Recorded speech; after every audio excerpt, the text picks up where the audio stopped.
Hey, welcome to the Backyard Professor videos. I should say esoteric series, because I've started a new playlist on esoteric studies that I'm going to start doing on my weekends. I am still going to do UFO materials during the week. I have not stopped doing UFO materials, but things have kind of clicked, and I want to get involved with the esoteric studies that I spent decades of my life reading earlier on.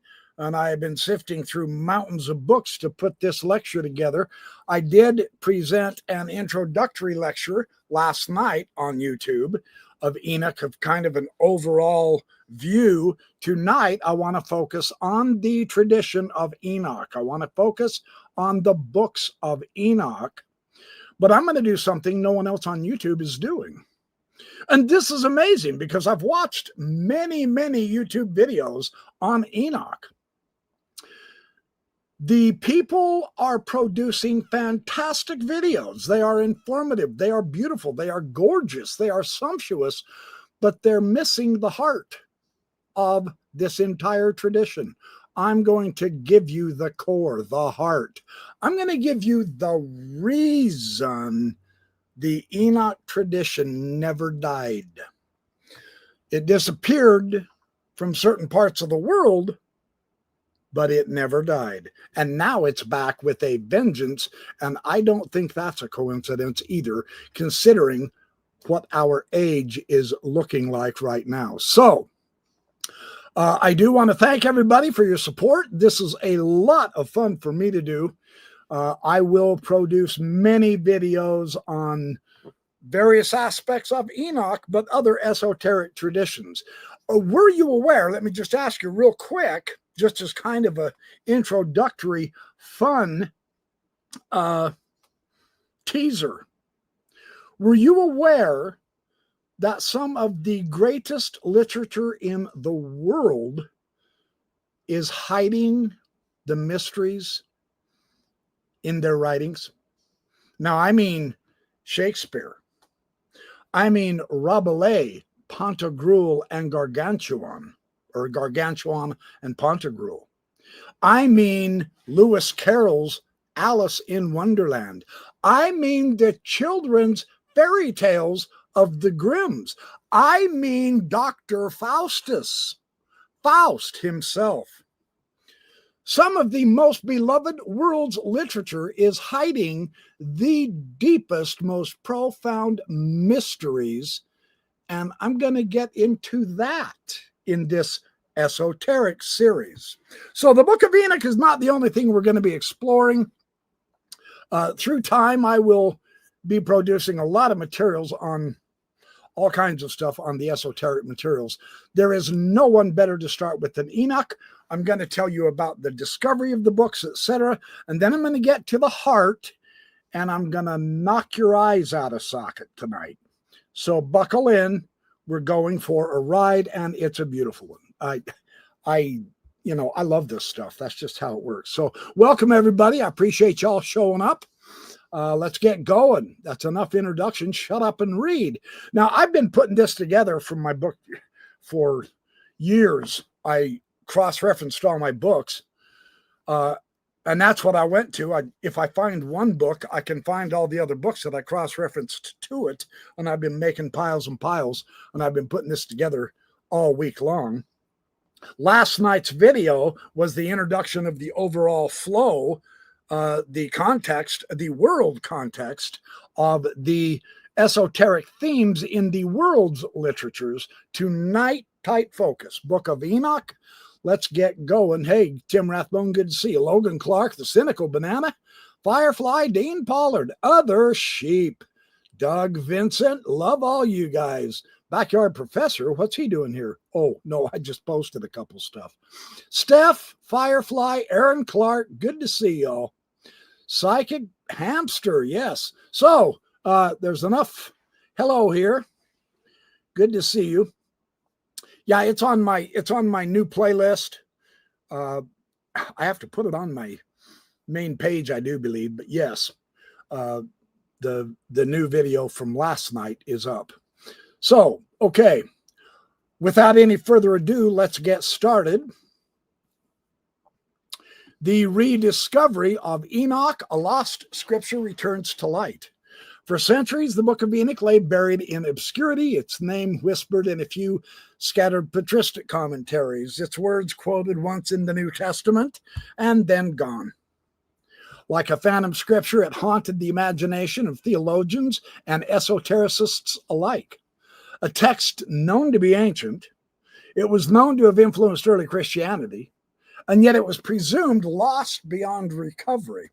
The rediscovery of Enoch in the modern period is therefore one of the most astonishing and illuminating episodes in the history of sacred literature. This one takes the cake. It is a story that unites the boldness of exploration, the patience of scholarship, and the enduring power of the human quest for forgotten wisdom. So the first Christian communities knew the book of Enoch. The Epistle of Jude explicitly quotes it. Behold, the Lord cometh with 10,000s of his saints to execute judgment upon all. That's in 1 Enoch 1:9. Early church fathers, Tertullian, Clement of Alexandria, they respected it, they reverenced it. Tertullian said it was inspired, it was divinely prescribed. But by the 4th century, both Jewish and Christian authorities had quietly set it aside. The rabbis of the developing Talmudic tradition rejected it as outside the Tanakh, and the Christian canonizers, well, they followed the Hebrew canon, and they omitted it from the Old Testament. Augustine dismissed it outright. Jerome translated the Bible into Latin without it. The great visionary patriarch, so vividly remembered in Genesis 5:24 as the man who walked with God and was not, for God took him, well, he fell in the shadows. Notice he was not destroyed. The texts were not destroyed. They were just forgotten. And yet in one remarkable corner of Christendom, Enoch never disappeared. In the highlands of Ethiopia, among the faithful of the Ethiopian Orthodox Tewahedo Church, the book of Enoch was preserved in their Ge'ez Bible. It was copied, it was recited, and believed as canonical scripture. This fact, which would stun European scholars in the 18th century, represents one of the great ironies of religious history. The Western world had lost a text that it once quoted as sacred scripture, and Africa had kept it alive for 2 millennia. Therefore, the book of Enoch is in the Bible. It is biblical, and it is canonical. It's just not in the Bible you use. It began as scripture, and it remained in that status for millennia, as surely as Matthew, Mark, Luke, and John have. Because you didn't use it or have it has nothing to do with it being scripture. It is. The modern rediscovery of the book of Enoch begins with a man of adventure, James Bruce of Kinnaird. He lived from 1730 to 1794. Kind of a short life, darn it. A Scottish nobleman, linguist, and explorer whose travels rivaled that of any romantic hero of his age. For 5 years, from 1768 to 73, Bruce journeyed into Abyssinia, that would be modern Ethiopia, and he was searching the fabled source of the Nile River. Well, there among the libraries of the Ethiopian monks, he found something far more significant than a river's beginning: several complete manuscripts of Enoch, the Ethiopian book of Enoch. Bruce understood at once that he was holding a work that the rest of Christendom had not seen in over 1,000 years at least. Well, he got back in Europe in 1773. He brought with him 3 precious copies. He deposited them in Paris, Oxford, and the Bodleian Library. For nearly 50 years, however, they gathered dust. Scholars of his day either doubted their authenticity or they just didn't have the brains to translate them. It was in 1821 when the Irish Orientalist Richard Lawrence, the later Archbishop of Cashel, he published the first English translation under the title Book of Enoch the Prophet. It was a literary and theological revelation. Lawrence's translation, based on the Oxford manuscript that Bruce had donated, opened a lost world, a world of watchers and heavenly journeys, of fallen angels and cosmic judgment. His prose, it was pretty formal and it was biblical in cadence, but it did capture something of the grandeur of the original Ethiopian. In 1838, he issued a revised edition with improved textual fidelity, and that's the version you guys can read from the Wizard's Bookshelf reprint, Lawrence, the Book of Enoch the Prophet. And true to form, I left mine upstairs. I was going to show it to you. It's just a black book for me, but it is available. His publication ignited interest across Europe. Biblical scholars, classicists, mystics alike recognized its importance. It filled the gap between the patriarchal age of Genesis and the apocalyptic language of Revelation. It illuminated the background of Jesus's favorite self-designation, the Son of Man. And to many of the esoterically minded, from Freemasons to Theosophists, it seemed a long-suppressed voice from the primordial religion of humanity. So the next milestone came with R.H. Charles. He was an Oxford scholar whose tireless labors in textual criticism would establish the scholarly standard that is still followed today. His Book of Enoch, of one Enoch, at McClure Publishing, I have the second edition. He collated the Ethiopian manuscripts, which is incredibly impressive. He compared them with newly found Greek fragments and divided the work into the now standard 5 parts. We have the Book of the Watchers, chapters 1 through 36, the Book of the Parables, 37 to 71, the Astronomical Book, sometimes called the Book of Luminaries, chapters 72 to 82, the Dream Visions, chapter 83 to 90, and the Epistle of Enoch, 91 to 108. Charles' insight was decisive. Here is a key to understanding this entire literature. This was a movement, not just one person. This did not just last long enough to write down first Enoch. This Enoch movement lasted for hundreds of years. And this is where we get our corpus of Enoch literature. One Enoch is not a single composition, but it's a composite corpus. It is written by several authors between the 3rd and 1st centuries of the BCE. His meticulous linguistic and thematic analysis, anticipating later Dead Sea Scroll research, placed Enoch within the heart of Second Temple Judaism. Yeah, it wasn't outside of it, it was in it. And from this point onward, Enoch ceased to be a mere curiosity. It became a legitimate object of biblical and historical study, and there's even better news. 2 further discoveries confirmed Charles' intuition and gave the Book of Enoch an archaeological foundation. What I need to do is give you this. There we go. In fact, let's just show that totally.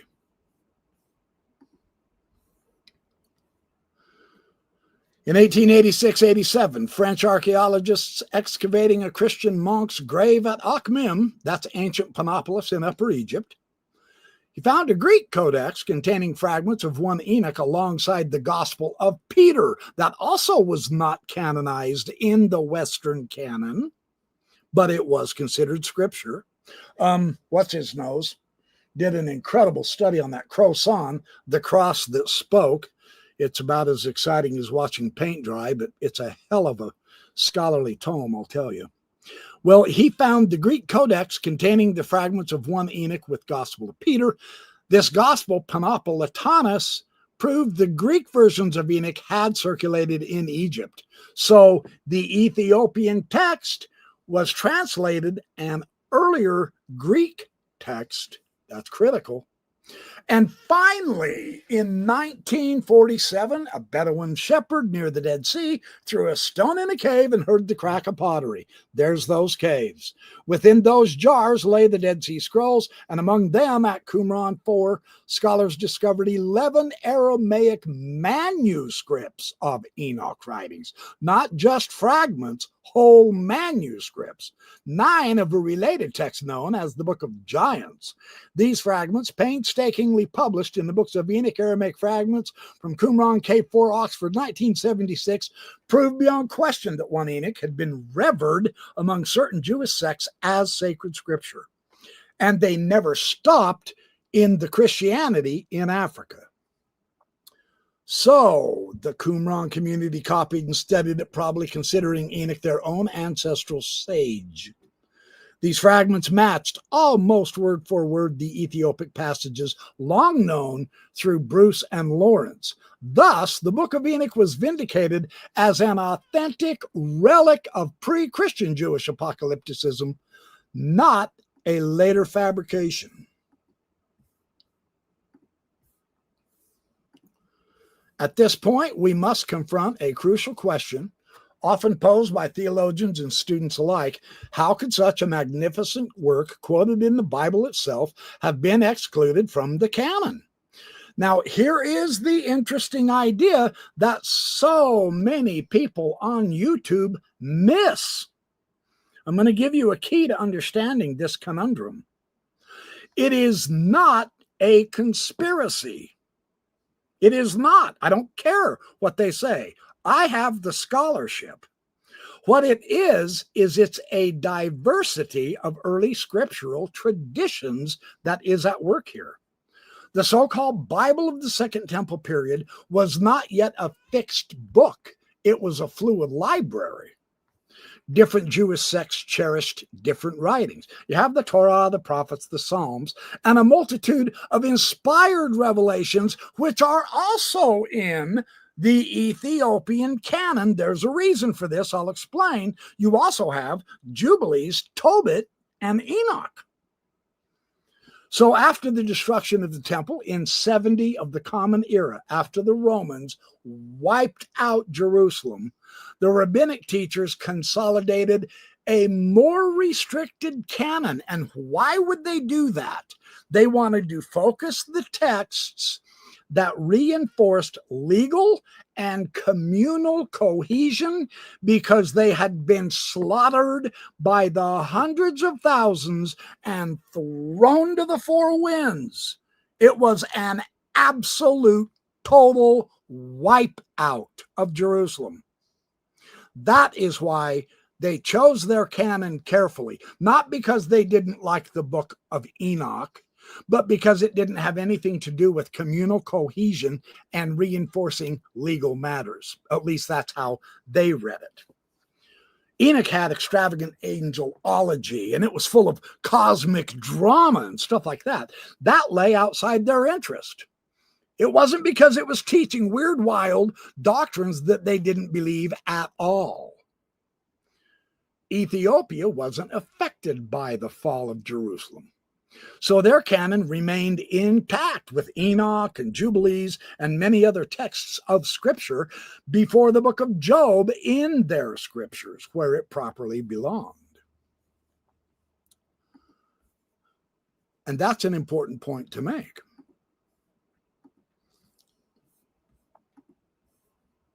When Christianity later codified its own Old Testament, it did so largely following the Jewish canon. So Enoch was quietly left out because it was left out of the Jewish canon. Yet the Ethiopian church, whose canon developed independently and drew heavily upon the ancient Septuagint tradition. Now, the Septuagint is the Greek Old Testament. That is the tradition the Ethiopians followed, not the Hebrew.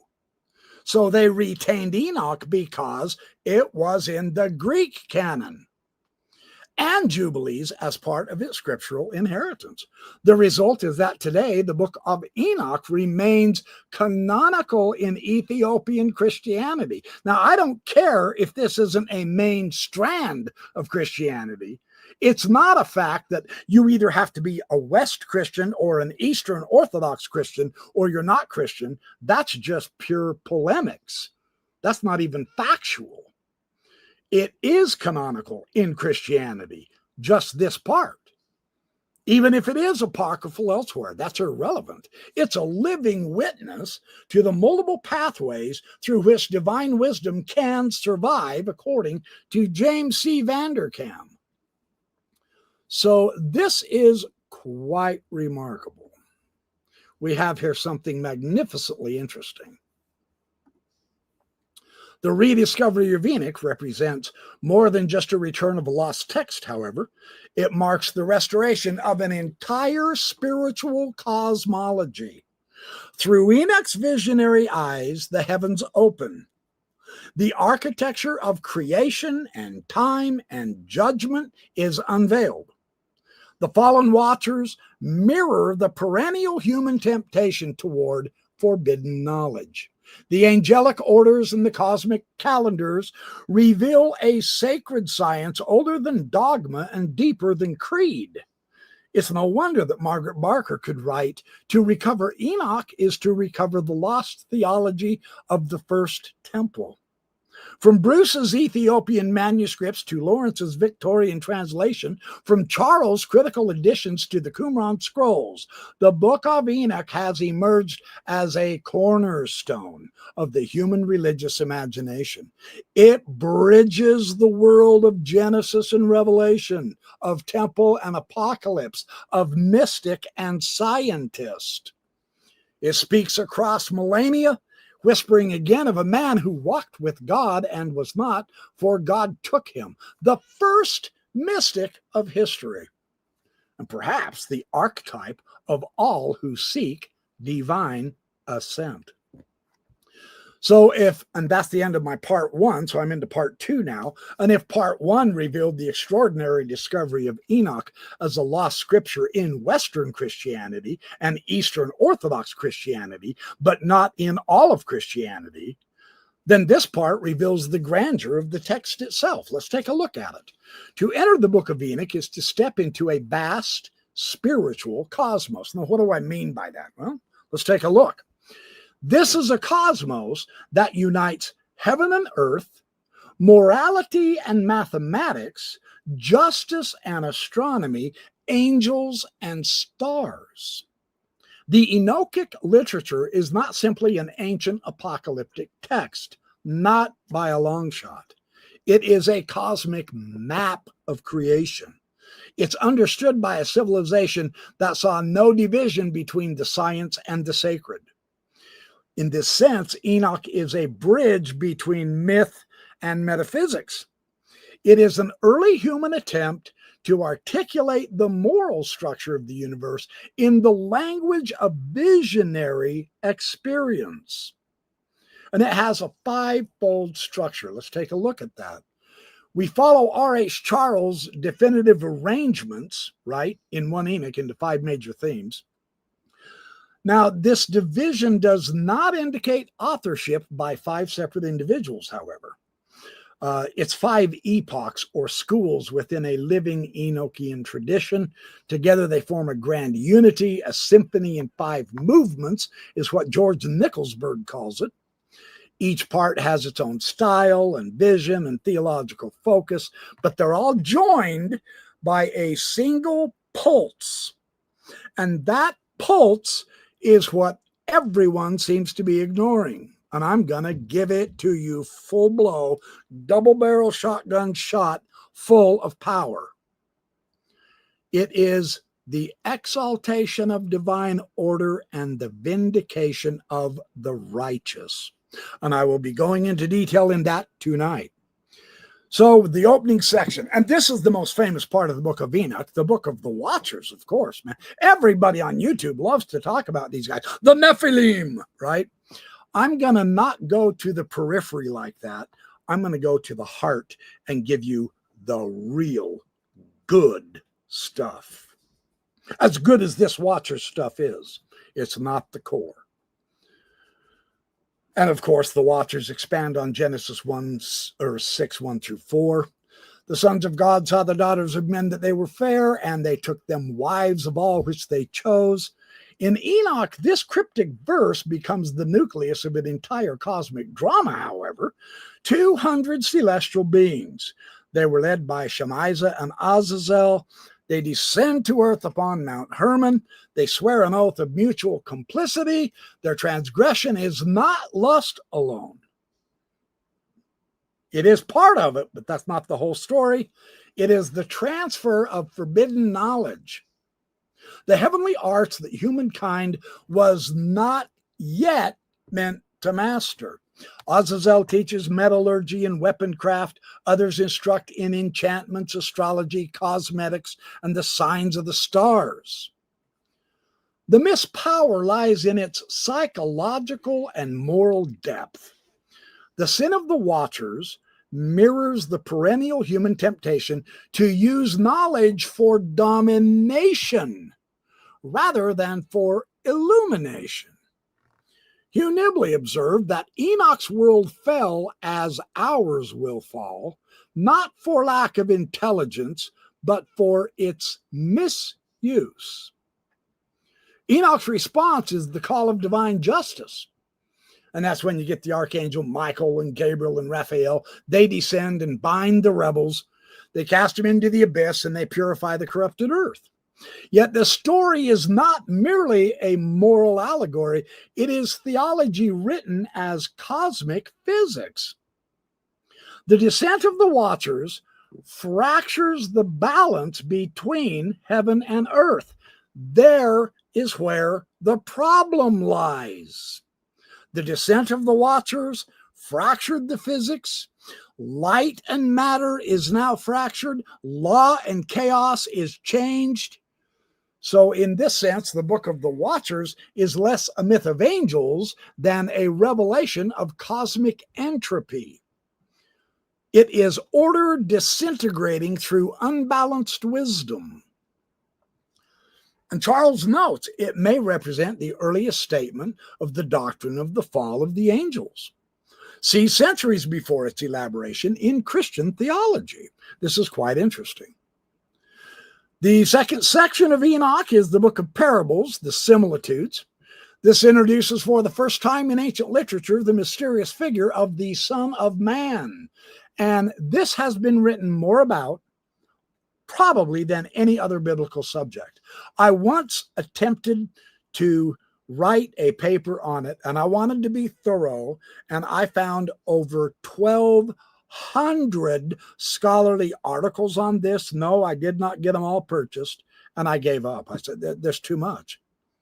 So this is huge. This is really important that it's in Enoch. And its title was later adopted by Jesus in the Gospels. And here it denotes a pre-existent heavenly being who sits beside the Ancient of Days, and he judges both the angels and the kings. His face was full of graciousness like one of the holy angels. So, and you know, the scholars are going to debate whether the parables are pre or post-date the rise of Christianity, right? The Qumran caves, unfortunately, did not yield any Aramaic fragments of this section, so you don't know when it was dated. Nickelsburg and Vanderkam put it either in the 1st century BC or the 1st century AD. They're not sure, but they're being cautious. However, regardless of what the chronology is, its theology is astounding. What we have here, are you sitting down? Sit down. We have an exalted celestial Messiah enthroned before the creation of the world, yet he is manifest as the Son of Man. There is no way to over-exaggerate how incredible that is. That's big stuff. I will do more videos on that topic. I was going to include a rundown on this. I ended up with an extra hour and a half of lecture time. I'm not going to talk for 4 hours tonight, but I'll do another video on that topic, I promise. So these parables, they form a theological bridge between Jewish apocalyptic, that is the end time thinking, the disaster, and unfortunately it did happen to them in 70 AD. So this is the bridge between that and Christian Christology. Margaret Barker perceptively calls this the lost messianism of the First Temple. The First Temple theology had a messianic doctrine. The book of Enoch identified him as the Son of Man. Whoa, that's big stuff, right? We have the imagery of light and glory and heavenly enthronement. And this predates, but it does anticipate the gospel vision of the transfiguration of Jesus on the mountain.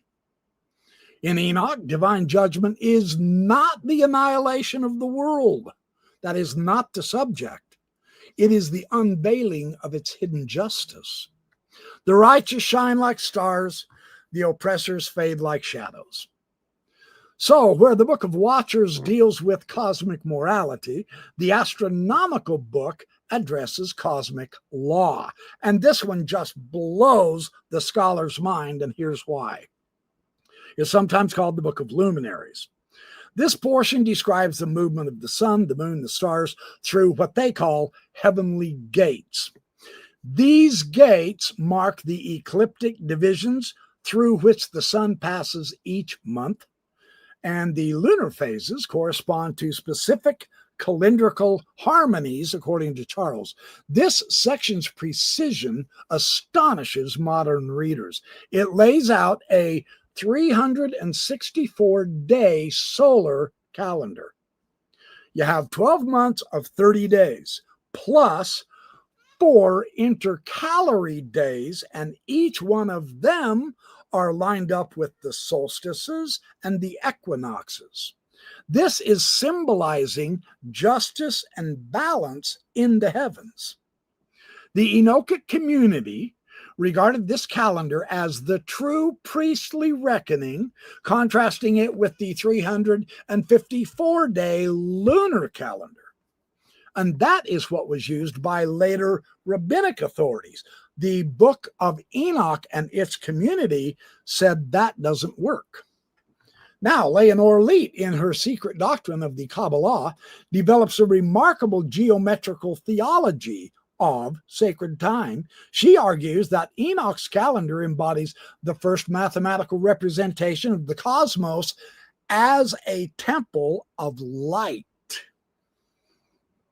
The 364 days correspond to the 364 cubits of Ezekiel's visionary temple.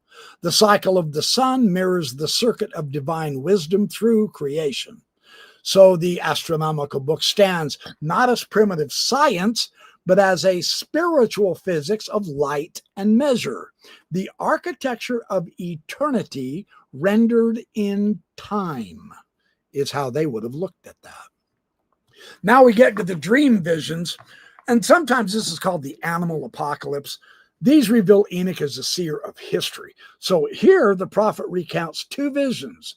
The first is of a deluge that purges the earth. The second vision is a vast allegory in which the story of Israel is symbolized through animals. So men appear in this as bulls and sheep and rams.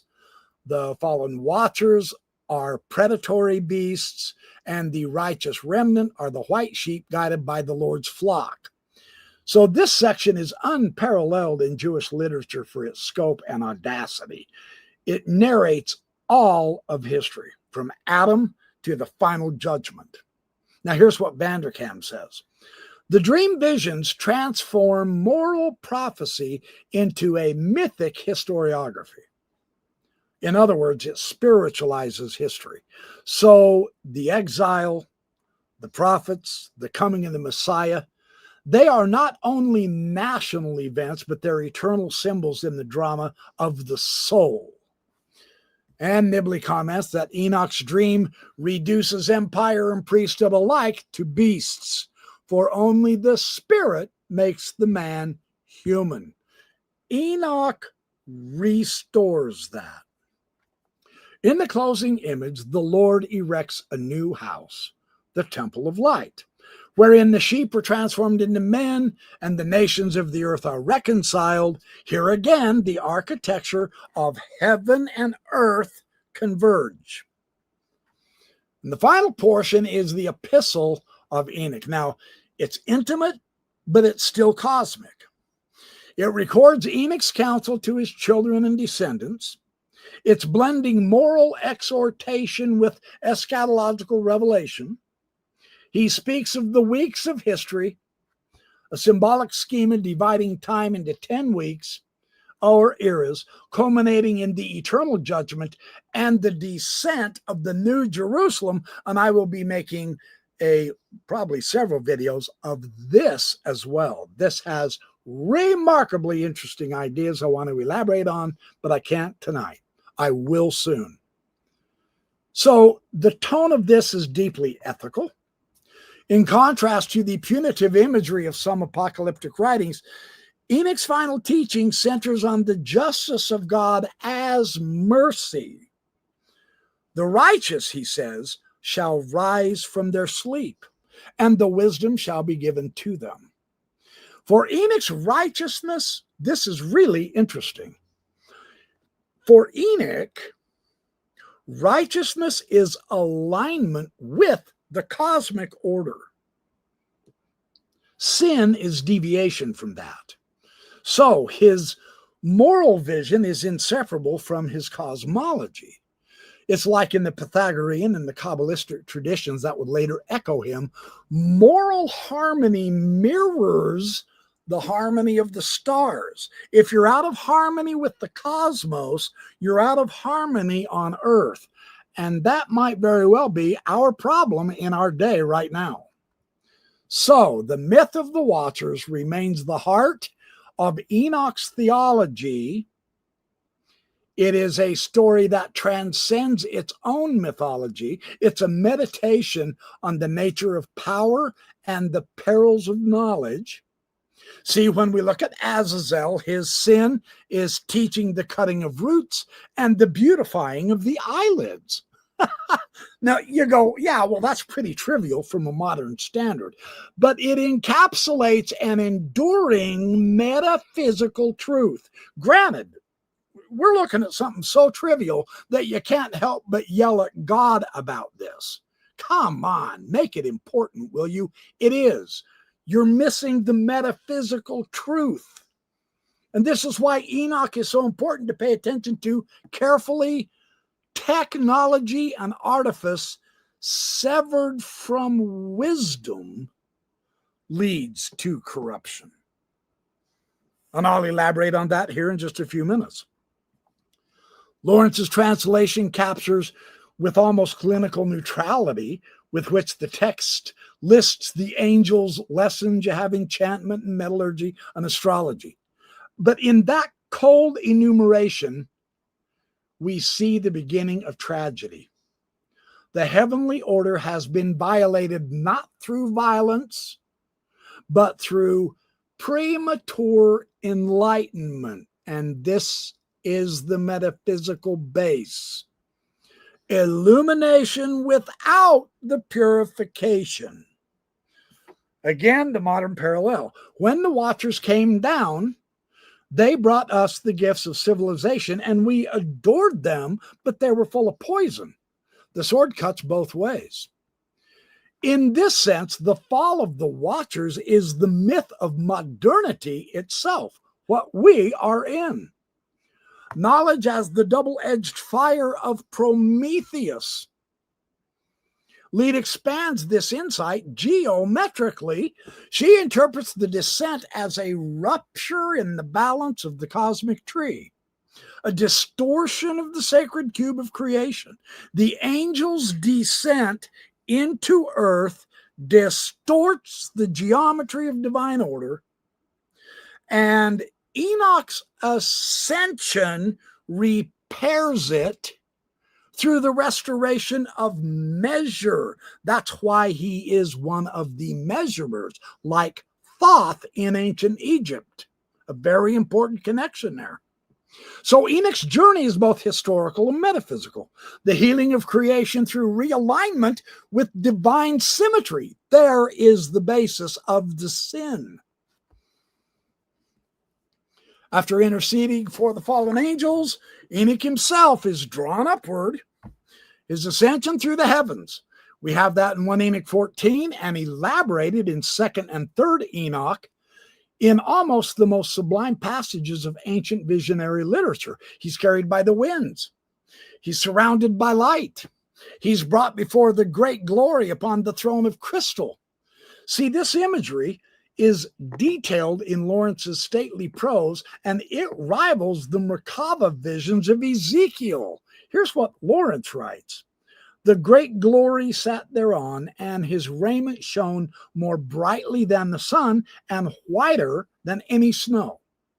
Nicholsburg himself notes that this vision is the earliest complete throne theophany in Jewish literature. Here, Enoch is not only a prophet, but he's a prototypical mystic, the first to ascend through the celestial spheres and return with instruction, revelation. His experience establishes the foundation of later Hekalot mysticism, where the adept likewise ascends through palaces of light to behold the King of Glory. Odeberg's third Enoch would later transform this ascent into transfiguration. Enoch becomes Metatron, the prince of the presence. He's clothed with divine radiance, but the seed of that metamorphosis is already present in first Enoch. And he came with 10,000s of his holy ones. The righteous man made one with the hosts of heaven. There's the point. The astronomical book deserves special attention for its subtle synthesis of astronomy and ethics and worship. This represents one of the oldest surviving attempts to systemize the motions of the heavenly bodies through careful observation. They didn't have television in their day to distract them from the better stuff. All they had was the deep, dark night sky. And man, did they make great use of it. And we ought to be thanking God they did and wrote it down. To the Enochic mind, astronomy was not secular science. It was angelology written in the sky. So the stars obey the laws set forth by the watchers of light. Each one of these has its gate, its circuit, and its appointed season. Enoch's vision of the heavenly tablets of which the deeds of men are inscribed, well, this implies a cosmic bookkeeping, doesn't it? It's a moral order reflected in celestial mechanics. And here's how Nicholsburg puts it. The laws of the cosmos and the laws of righteousness are one and the same. Well, Leet expands this insight through Kabbalistic geometry. She interprets the Book of the Luminaries as a revelation of cosmic Torah, cosmic law. The 364-day calendar, far from mere numerical curiosity, reveals a mathematical sanctification of time. The equinoxes are not only astronomical phenomenon, they are the balancing pillars of the world. So in the Enochic imagination, to understand the heaven is to participate in the divine mind. If Enoch's cosmology dazzles the intellect, his moral vision pierces the conscience. And when we look at all 5 books, the theme of divine justice resounds here. The watchers are punished, not arbitrarily though, but to restore balance. I mean, they caused the disbalance, the unbalance, by descending. So that's why they're punished. It restores the balance. Kings are overthrown not for their power, but for their arrogance. The righteous are rewarded not because they observed the rituals, but for their alignment with truth. The ethical monotheism of one Enoch surpasses its mythic setting. It anticipates the prophetic demand for righteousness that would later echo through Isaiah and Micah and the Sermon on the Mount, yet it also does so with an unmistakable cosmic frame, morality as the microcosmic reflection of divine order. We are moral to align with the cosmos, is how Enoch's generation thought. Charles Apley wrote that in Enoch, the moral law is extended beyond Israel to the universe itself. This is why the book's imagery continues to resonate across cultures, as I will show tonight. Its heaven is a court of light. Its earth is a field of trial. Its humanity is a race poised between corruption and glory. That's where we're at. We get to make a choice. We get to act out our morality. Do we align or do we disturb? See? So in the end, this book of Enoch isn't either myth or science. It's neither primitive nor apocalypse. It's not poetic fancy. What is it? It is a temple of words, a literary cathedral whose columns are the stars and whose altar is the heart of man. Each section is a chamber. The watchers are the outer court. The parables are the holy place.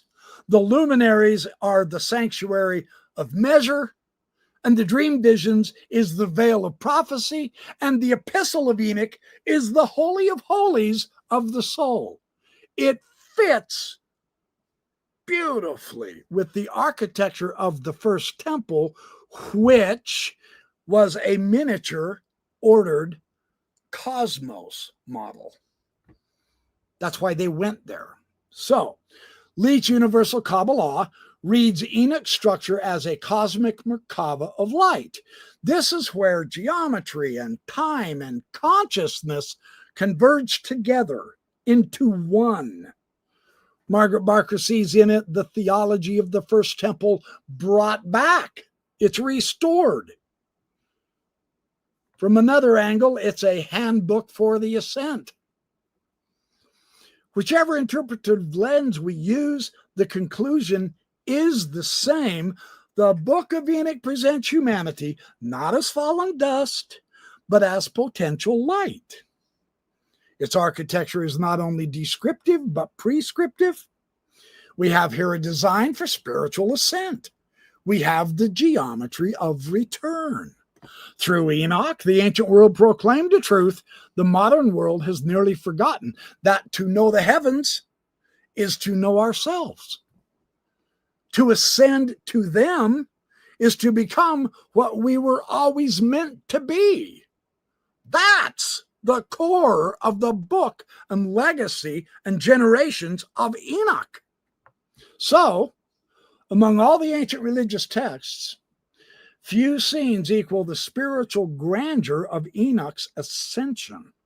In the Enochic literature, we witness not merely the reward of a righteous man. We see that, but that's not all there is to it. We see the unveiling of a cosmic destiny, the pattern of human deification within a monotheistic world. Pretty amazing. Enoch, the man who walked with God and was not, for God took him, well, he becomes the archetype of the transfigured human, the being who crosses the frontier between creation and creator. The trajectory from Enoch the patriarch to Metatron, the archangel, well, that traces one of the most astonishing developments in all of religious history. It is a mortal, not only just beholding God, but becoming the living instrument of divine presence. This evolution unfolds through a triad of stages. We have the ascent, we have the enthronement, and we have the transformation. And through it, we can glimpse what later mystics would call theosis, the divinization of man. Well, when we get to 1 Enoch 14, the prophet is summoned by the angels. He's borne upward through the heavens. The vision reads like the scriptural prototype of every later mystical ascent. He sees the walls of crystal. He sees the pillars of fire. He sees the rivers of blazing light. The air vibrates with voices and song. The wind itself carries the prayer. Lawrence's translation conveys the awe in biblical diction. And the great glory sat thereon. And his raiment shone more brightly than the sun, and whiter than any snow. R.H. Charles note that this passage constitutes the earliest extant definition of the divine throne in apocalyptic literature. Enoch's ascension establishes the archetype of what later Jewish mystics would call Merkava, the chariot throne vision. And this is elaborated in a book of the Zohar that is 800 pages thick. I've got it upstairs in my library upstairs. It's gigantic. This vision is elaborated fully in the Zohar. It anticipates Ezekiel's wheels within wheels. It anticipates Isaiah's seraphim crying, holy, holy, holy. And the ascent of the Hekalote mystics would follow him centuries later. The ascent is both physical and moral. Enoch is carried not merely through space, but through sanctity. The angels lead him from the realm to realm, wandering all over the place. They're purifying him of his earthly density, and they make a big deal about this. The ascension of Isaiah says the same thing. They are purifying him of earthly denseness. He gets lighter as he goes higher. Each heaven reveals a higher vibration of divine order. First the clouds and winds, then the hosts of the stars, then the fiery palaces of the cherubim. Now, when we get to Second Enoch, the Slavonic, the book of the secrets of Enoch, this ascent becomes explicit. Enoch passes through 10 heavens. He's greeted by angels who call him the scribe of righteousness. Now, this is interesting because there's a symmetry at play here with the 10 heavens, who would later echo Kabbalistic cosmology, where we have 10 Sephirot. And I do have a picture of that I do want to show you. Hold on. This is really interesting here. Hopefully that's big enough you can see it. This is the Kabbalah tree of life. Let me read the description real quick to you. This is what we're talking about when we mention some of the Sephirot. The Keter, that's way up there at the top. Chokhmah is wisdom. It's over to the side. And then Binah is understanding. It's over on the other side. And you see those three form a triangle. That's called the supernal triangle of Father, Mother, Son. Very interesting. So this diagram of the Sephirot, or the divine attributes, was only published in the Middle Ages. There have been many variations on it, thousands actually. This is the version used by many Kabbalists today. Its structure contains all the laws that govern existence. So this is a pretty important diagram here, because it reveals a universal process of balanced interaction. Look at the vertical rows there. On your right, you have 3 Sephirot lined up from bottom to top. In the middle, you have 4 Sephirot, but there's a hidden Sephira in that yellow triangle that's only outlined. That's called dot. It's knowledge, a very important hidden Sephirah. And then on the other side, you have 3 other. Well, those are 3 columns. Well, one is the column of severity. One is the column, the other one is the column of mercy. And the middle column is the column of balance. You always want to be balanced, or you cause a lot of problem in the world. So this is the idea behind this Kabbalistic diagram that's very interesting. And then we have the colors. Red is active, blue is passive. The central triads denote levels of consciousness, and green and purple and yellow and all that. The 4 large circles show the levels within a single tree, which correspond to the 4 worlds. Will, intellect, emotion, and action is one way to see them. It's complex to the highest degree. The Sephirotic tree is an image of divine unity, believe it or not, and it really is. This is the diagrammatic tree of life, the structure and the dynamics. It's really a beautiful thing here.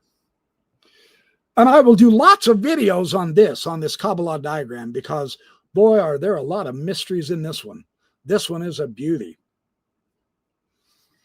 So that's what they mean when they say the symmetry.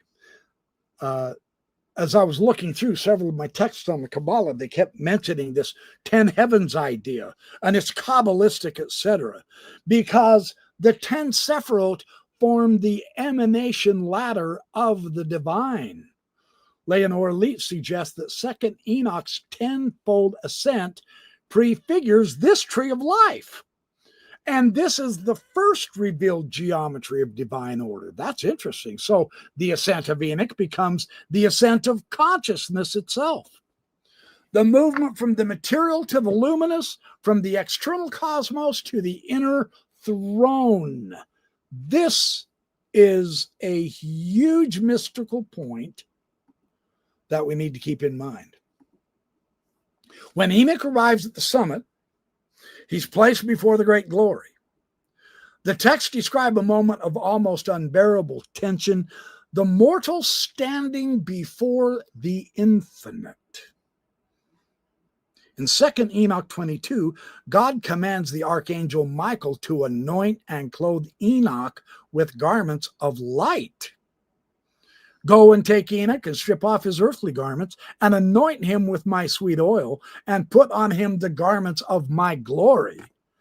At that moment, and I have a video I'm going to do of that oil that Enoch was anointed for. That will blow your minds. That is some of the most incredible stuff I have ever been able to research. I'm looking forward to doing those videos. So anyway, at the moment, Enoch's body is transmuted into light directly. And he writes that. He said, I looked at myself and I had become like one of the glorious ones. Well, that's mind-boggling. The language here is almost alchemical. Flesh dissolving into fire, human limitation sublimated into radiance. Holy cow. This is the theosis of Judaism's earliest mystic. As Andrei Orlov, one of the greatest of Enoch scholars, he is fabulous. He says the metamorphosis of Enoch's human nature into angelic form marks the beginning of the Enoch Metatron tradition. And that lasted for thousands of years. It's still here. And that is the theology of divine humanity within a monotheistic framework. Amazing. The enthronement scene reaches the theological climax in 3rd Enoch, the Hebrew Sefer HaKalot. Here Enoch speaks in the first person as the transfigured being himself. I, Enoch, the son of Jared, I was raised on the storm wind, and I was taken up on the wings of the Shekinah, and the Holy One made for me a throne like the throne of glory and sat me upon it. In this extraordinary passage, God addresses Enoch by a new name, Metatron, the Prince of the Presence. The transformation is complete. Here's what we have. The man who once petitioned the angels now speaks with the voice of an angel. And Odenberg interprets Metatron as derived from the metathronos, the one behind or beside the throne. It's a very interesting etymology. The title signifies proximity to the divine, not equality, but participation.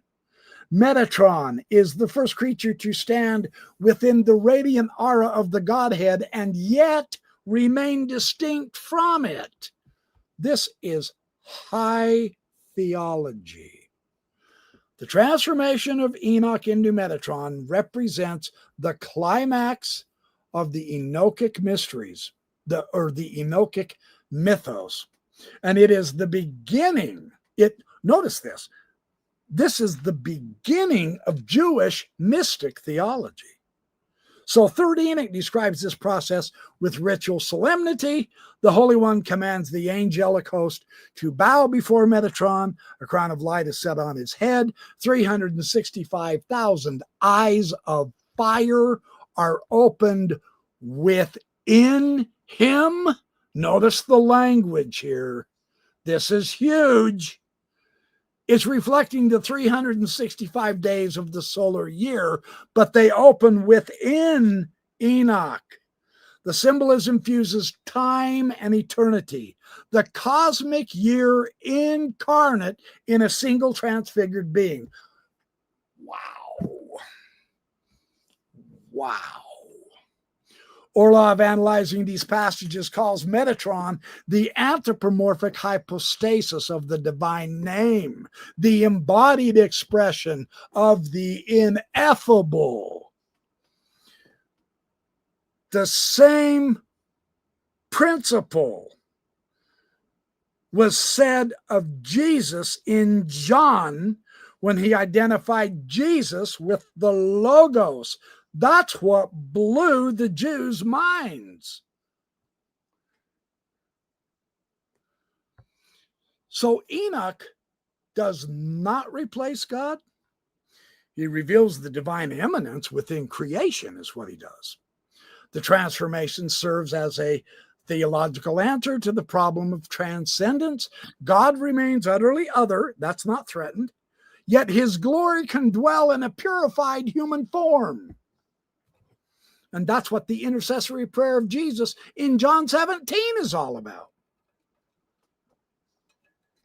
Margaret Barker views this as the preservation of First Temple theology, the ancient Israelite vision in which the high priest was the earthly image of the heavenly man.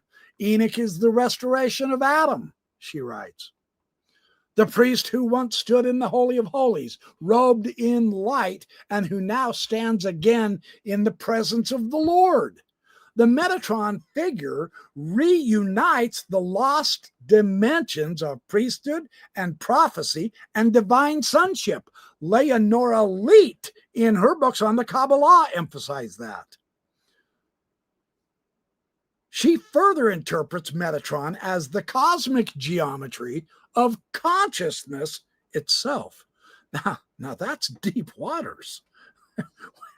Who, in her analysis, the transformation encodes a mathematical ascent through the 10 Sephirot from Malkuth, the kingdom. Let me show you this real quick so that you can see what it is. Come on. Okay, here. Okay, so this is the ascent. This bottom sphere, the bottom one, that's Malkuth. That's called kingdom. You go up and zigzag through the entire tree of life up to that very topmost peak, Sephirah, which is Keter, the crown. And above that is Ein Sof, the infinite one. So this is what Leet is saying. She's saying the transformation of Enoch is that he went up the tree of life to the crown. He went through the 10 Sephirot from Malkuth to Keter. Enoch's translation to heaven is the soul's movement from his manifestation as a human being to the source. He became light, literally. His body of light. It's clothed in the measure of 365,000 eyes. It becomes the numerical microcosm of the year. It's a living calendar of creation. This is huge stuff, man. This numerical symbolism recurs throughout the Enoch tradition. The 365 days correspond to the solar cycle, the perfect harmony of light and time. The number itself becomes sacred arithmetic. Enoch's very being embodies the actual divine order. And so, it's not a coincidence that the Book of Luminaries details a solar calendar of 364 days. Because Enoch, as Metatron, he gets to that top Sephiroth, the crown, and he completes the pattern. He is the one more. He is the hidden center, the 365th day, the eternal Sabbath. That's huge. I'm just saying, that's theology right there. The transformation of Enoch has profound implications for the understanding of human destiny. So in a religious culture that guarded the transcendence of God, Enoch's story dared to proclaim that divinity could dwell in man, not through rebellion, but through union. Orlov sees this as the foundation of later mystical anthropology. He says Enoch's ascent reveals a new model of mediation between heaven and earth, a human transformed into an angelic being who embodies the divine name and the power. And the model itself that Enoch is resolves the tension between heaven and earth that had tormented earlier apocalyptic writers, where the watchers descended in disobedience. Enoch ascends in harmony. He climbed that Sephirotic tree of all 10 Sephiroth and restored the balance by doing so. That's the inner information. Where the angels fell through pride, man is raised through humility. The drama of fall and ascent closes its own circle here. Humanity's rightful destiny is not to steal heaven, but to be invited into it. That's the story of Enoch. The story is the archetype of the temple ascent. The temple drama ends where the Enoch story begins, with the mortal clothed in glory, instructed in the mysteries, and admitted into the council of the gods. So in this theology, the Enochic ascent is not a one-time miracle, it's the exemplar of a covenant path. This is what the ancients called the way of light. That's why the Dead Sea Scrolls people called themselves the sons of light. That wasn't a poetic description. And this echoes throughout Christian mysticism as well. The transfiguration of Christ himself, the assumption of Elijah in the Old Testament, the beatific vision of the saints all rest upon the Enochic precedent. So in 3rd Enoch, the transformation of man into light participates in the New Testament Paul's theology. We shall all be changed in a moment, in the twinkling of an eye. Paul looked at this too. We find the same thing in the Islamic tradition as well, the prophet Idris. The Quran says God raised him to a high station. So he's identified with Enoch. So across the Abrahamic faiths, Enoch remains the prototype of ascension. It doesn't matter where you go. Jew, Christian, Islam, it's irrelevant. Enoch is there showing the destiny of humankind. It's the witness that human nature is capable of divine likeness. That's amazing. This is what the core of the Enoch tradition has to show us. And I'm not done yet. The figure of Metatron, first shaped in 3rd Enoch, it reverberates throughout centuries of Jewish mysticism. In the Zohar, which at one time was considered scripture as well, I've got that in the foreword of the Daniel Matt translation. I've got all 12 volumes. I've got people here in this chat who have read that same translation of the Zohar, and they'll be happy to verify it with you. The Zohar was scripture in the medieval ages to some Jews, absolutely. In the Zohar, Metatron becomes the youth, the Ma'ar, and he guides the souls of the righteous through the heavens. Same thing. When we go to the Sefer Yetzirah, he presides over the permutation of the divine name.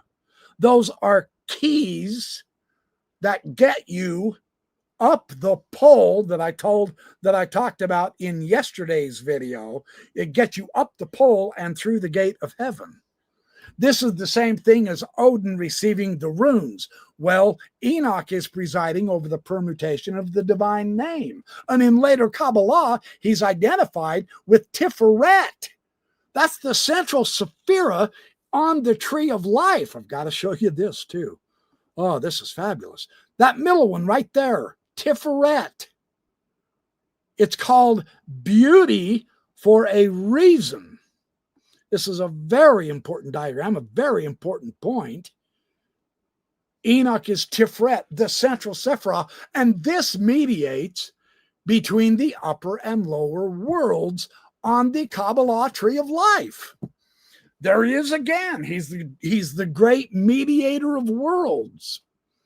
So Oldenburg recognized that Metatron became the supreme example of deified manhood. It is the union, the conjunction, the putting together of the angelic and human natures in one hypostasis. That's how the scholarship describes this. The rabbis called him the Lesser Yahweh. Now, that's a very daring title, but it affirms and protects monotheism. Metatron is not a rival deity. He's the mirror through which God's light passes into creation. As one ancient text put it, the name of the Holy One is in him. In this way, the Enoch-Metatron tradition accomplishes a theological miracle. It articulates the possibility of human glorification without compromising the transcendence of the divine. It demonstrates that divinity is not a boundary to be trespassed. It is a horizon toward which the soul naturally ascends. Leonore Lee captures this elegantly when she says, Metatron is the living geometry of return, the measure through which creation rises back into its source. Gives me goosebumps. So at its deepest level, the Enoch-Metatron transformation isn't merely a myth about one man at all. It's an allegory of every man and woman who awakens to divine consciousness.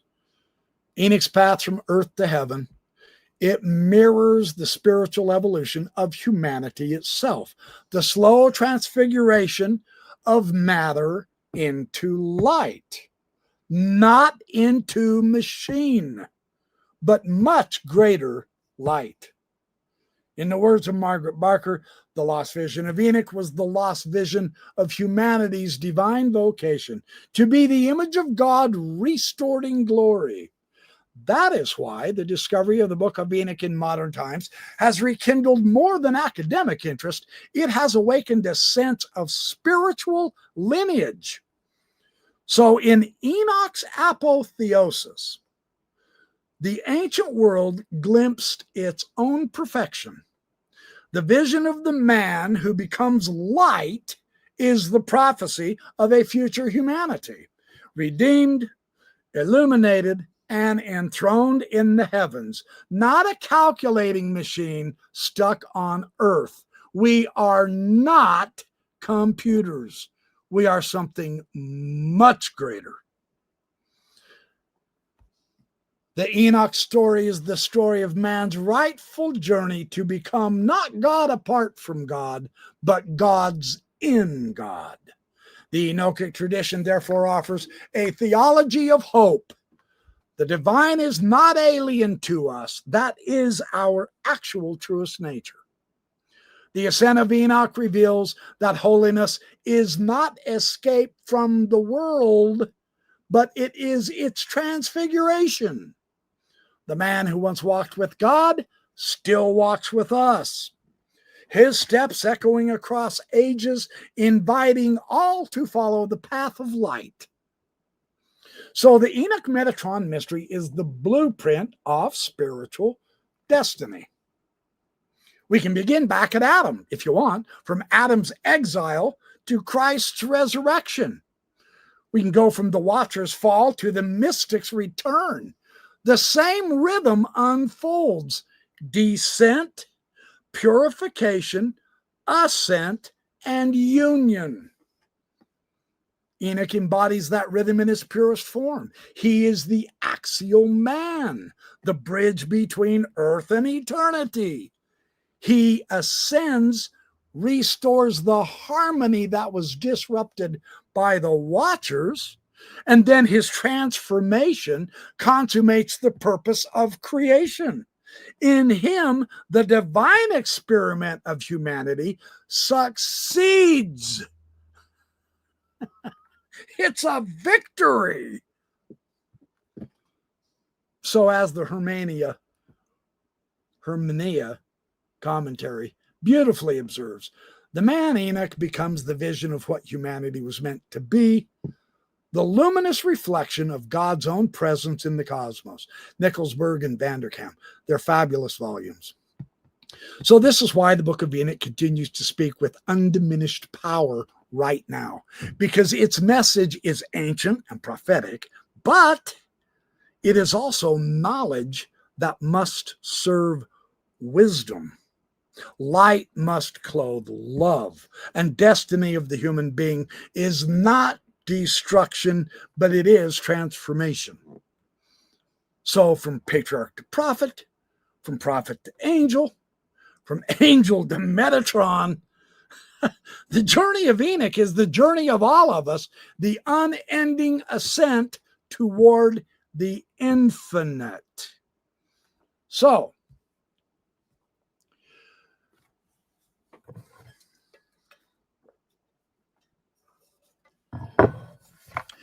when the rabbinic and the patristic canons closed, a veil fell over the literature of ascent. The Book of Enoch, once copied in the scriptoria of Qumran and cited by Jude, it vanished from Jewish and Christian memory in the West and East, but not in the South. The reason lay not in a single act of censorship, but in a long convergence of theological caution. After the destruction of the Second Temple of century 70 of the Common Era, Judaism recognized itself around Torah and Halakha. The ecstatic seers and angelologists of the Enochic school, whose visions of thrones and fiery wheels and cosmic calendars had once filled the desert caves, they were set aside in favor of legal clarity and communal survival. Apocalypticism, with its heavens filled by watchful powers, threatened rabbinical emphasis on divine unity. So the rabbis confined speculation to the brief Ma'aseh Merkava, the work of the chariot. They kept the passages of Ezekiel 1, warning that one should not expound them except to a single wise man. Enochic theosophy then went underground. It wasn't destroyed, but its status was not lessened to Apocrypha either.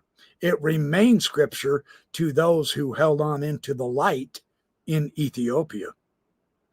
Christianity, inheriting the Jewish apocalyptic imagery, faced a parallel narrowing of their scripture. The first believers had been steeped in apocalyptic expectation. In fact, Paul's mystery, now we're talking the seer of Revelation, the pseudepigrapha of Peter and Paul, these all assume a multi-layered heaven. But as orthodoxy hardened, ascent was spiritualized into moral progress or postponed to the afterlife, whatever, anything but here and now. Augustine's City of God reduced visionary ascent to mere allegory. Angelic hierarchies became abstract metaphors. In the Latin West, Enoch was completely forgotten. In the Greek East, it survived only as rumor. It is in Ethiopia where it continued to thrive and live and dwell. What was lost was not only a book, but an anthropology. The idea that the human being could rise. The Enochic vision of man as a luminous participant in the divine order was replaced by the image of man as fallen petitioner. Is it any wonder Christianity has been so confused and confusing for 2,000 years? Judaism's not that much better right now. There's too much infighting. There's tens of thousands of arguing, conflicting sects, all claiming to be correct because they've lost the vision of Enoch. Like I said, I don't think it's a coincidence that it's back, but we do have to pay attention to it. The Enochic vision of man as a luminous participant in the divine order. Yet Dionysius the Areopagite wrote in the 6th century, the goal of hierarchy is the assimilation and union with God. Well, that Dionysian sentence is the distant echo of Enoch. Despite suppression in the West, the current of ascent never ceased flowing. It re-emerged wherever the mystical imagination could breathe. The Aramaic fragments from Qumran K4 show that the Enochic writings were sacred to the Essene-like community at the Dead Sea. Their Book of Giants expands the myth of the Watchers, and their songs of the Sabbath sacrifice reproduce Enoch angelology in liturgical form. In these hymns, the community joins the angelic choirs. Human prayer already begins the ascent. They never lost it. They separated from Jerusalem. Jerusalem lost it. That's why Jerusalem was destroyed. The sectarians called themselves the Sons of Light, for crying out loud. It's the very title that appeared in Paul's epistles and the Gospel of John. Enoch's cosmology had become liturgy. Now, the New Testament does preserve one explicit account of ascent, Paul's confession in 2 Corinthians 12. I was caught up to the third heaven and heard things that cannot be told. Now, James Tabor has an exquisitely wonderful book, Paul's Ascent to Paradise. If you haven't read that, I strongly suggest you do. He republished it in 2020. It's based on his doctoral dissertation, which got him into biblical studies. This restored text to its original apocalyptic context. Tabor argues that Paul's vision wasn't a metaphor, it was an actual mystical journey similar to 1st and 2nd and 3rd Enoch. Both Enoch and Paul ascend. Paul says whether in the body or out of the body, but both are transfigured by light. Both receive revelation directly from the divine throne. Paul's language of a new man in heaven mirrors Enoch's metamorphosis into the heavenly man. So the greatest of Christian apostles stands as an heir of Enoch. His Christ mysticism, he says, we shall all be changed. 1 Corinthians 15:51. Well, this is the continuation of the Enochic doctrine of transformation, right?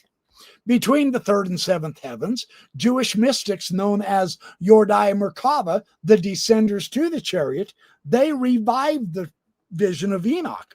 Their Hecalot, the palaces literature, the Hecalot Rabati and the Ma'aseh Merkava and 3rd Enoch, all of this describes adepts ascending through 7 palaces of flames to stand before the King of Glory. And there the patriarch Enoch, now Metatron, he serves as the Sar HaPanim, the Prince of the Present. Well, the visionary is tested by angels. He's purified by fire. He's taught the divine names. This is the precise initiatory ordeal that one Enoch prefigures.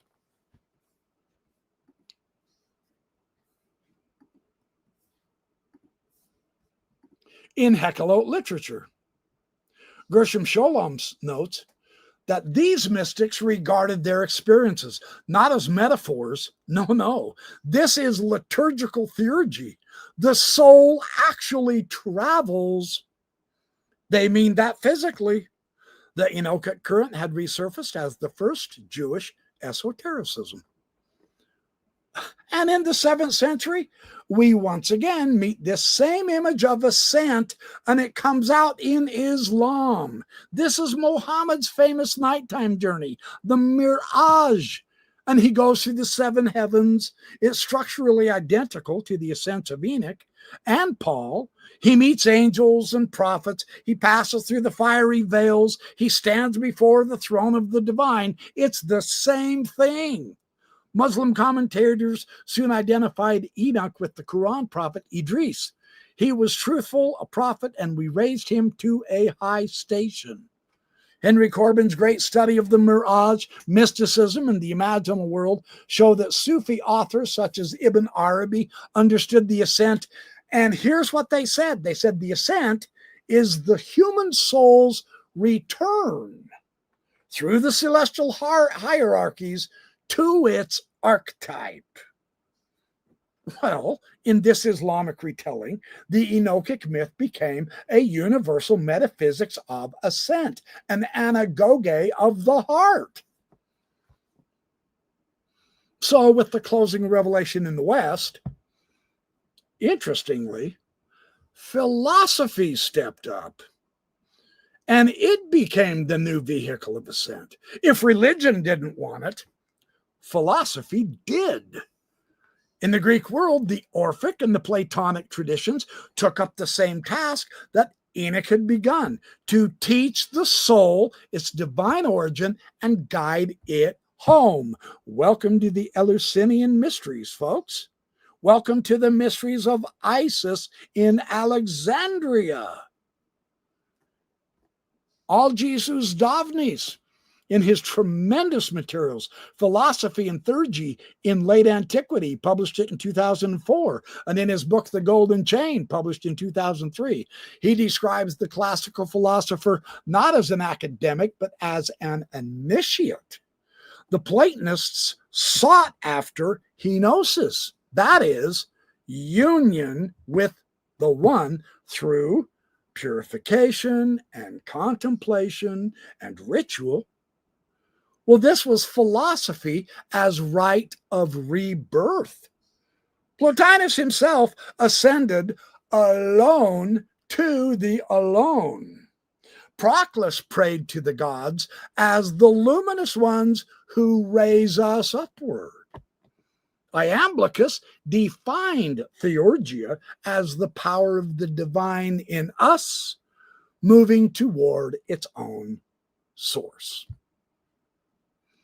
I mean, the parallels of the Enochic pattern are striking here. I've got another slide I want to show you. This is really remarkable. Oh, no, I didn't get it. No way. Yeah, I didn't get it. I apologize. Hold on, I'll go get it right now. Give me just one moment. I want to show you this slide. This is a very, very good slide. Gives me time to catch my breath. This stuff kind of exciting, you know. When you realize, holy cow, there really is a way out of the mess we're in right now. Oh my God. Oh, there it is. Awesome. Yes, I do have it. All right, give me 1 second. It's processing. Whew. Okay. This is really good. In the Enochic, we have angelic hierarchies of light. In the Platonic Orphic, we have the chain of being. In the Enochic, we have the descent of watchers. In the Platonic Orphic, we have the fall of the soul into matter. In the Enochic, we have the ascent through heavens. In the Platonic Orphic, we have the return through planetary spheres. In the Enochic, we have the transformation into light. In the Platonic, we have the henosis with the one. In the Enochic, we have Metatron as the divine intermediary. And in the Platonic Orphic, we have Hermes, Nous, as the cosmic mediator. Now, Nous is the divine intellect, the mind, right? So, wow. What a concept. This is most amazing. Just as Enoch ascended by the winds of the spirit, the Platonists ascended by the wings of the intellect. Both conceived knowledge, gnosis, not as information, but as metamorphosis.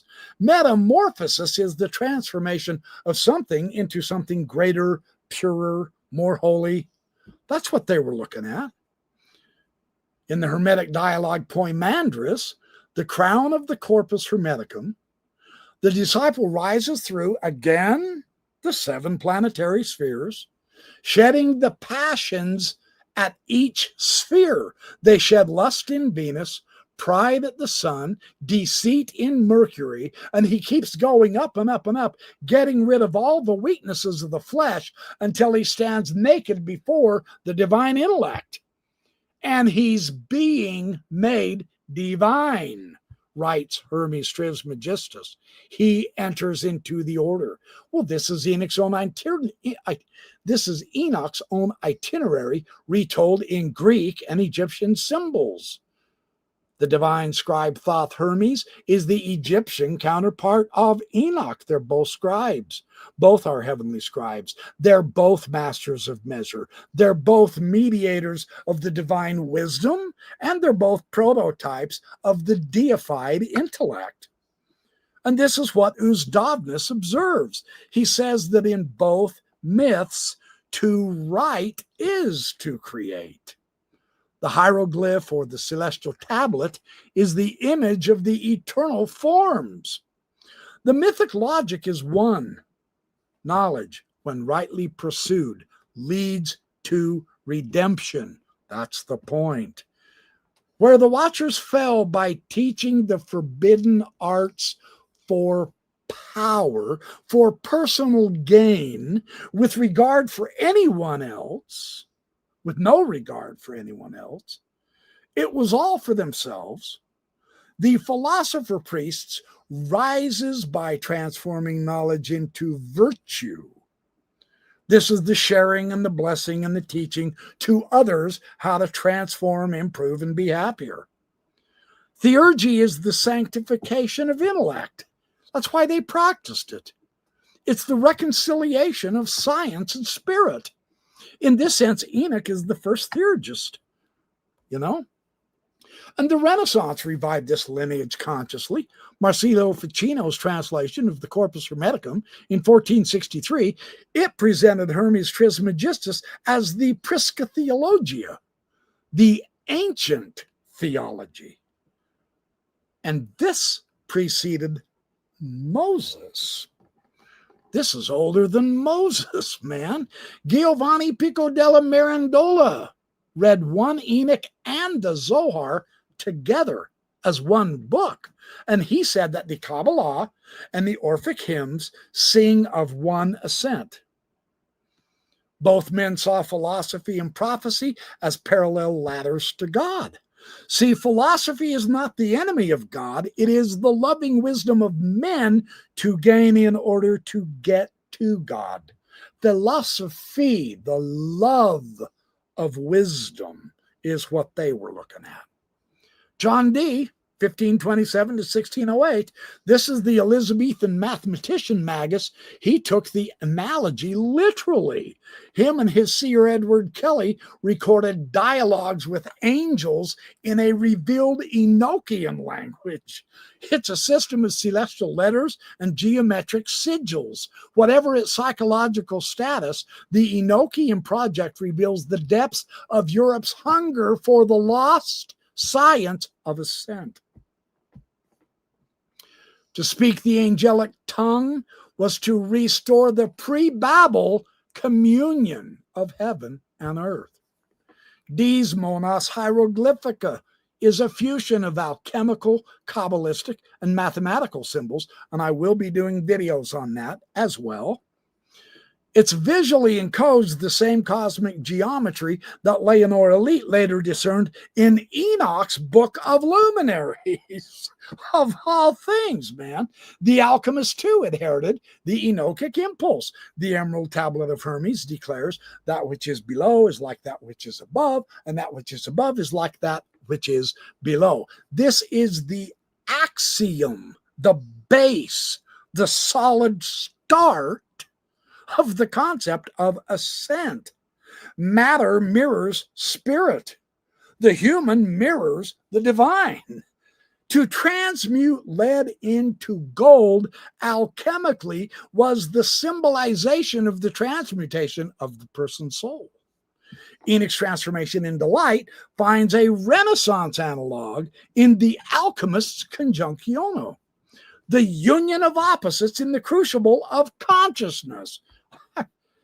It's everywhere. It's absolutely everywhere. In fact, hold on, I got it.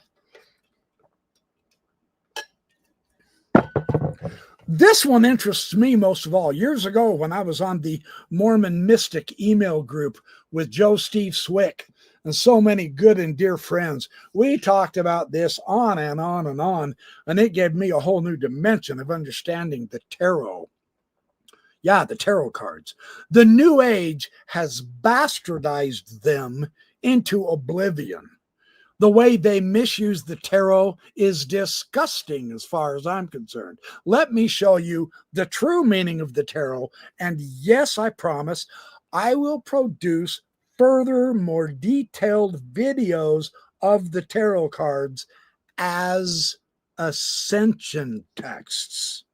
Truly. In the 19th and 20th centuries, the Enochic pattern resurfaced again in symbolic form through the tarot and the Kabbalistic tree of life. And I want to share this with you because this is one of the most beautiful depictions I have ever seen of the Kabbalistic tree of life. Now, I get this from Paul Foster Case, his book on the tarot. Now, there is the tree of life, and I'm not kidding. This thing is gorgeous.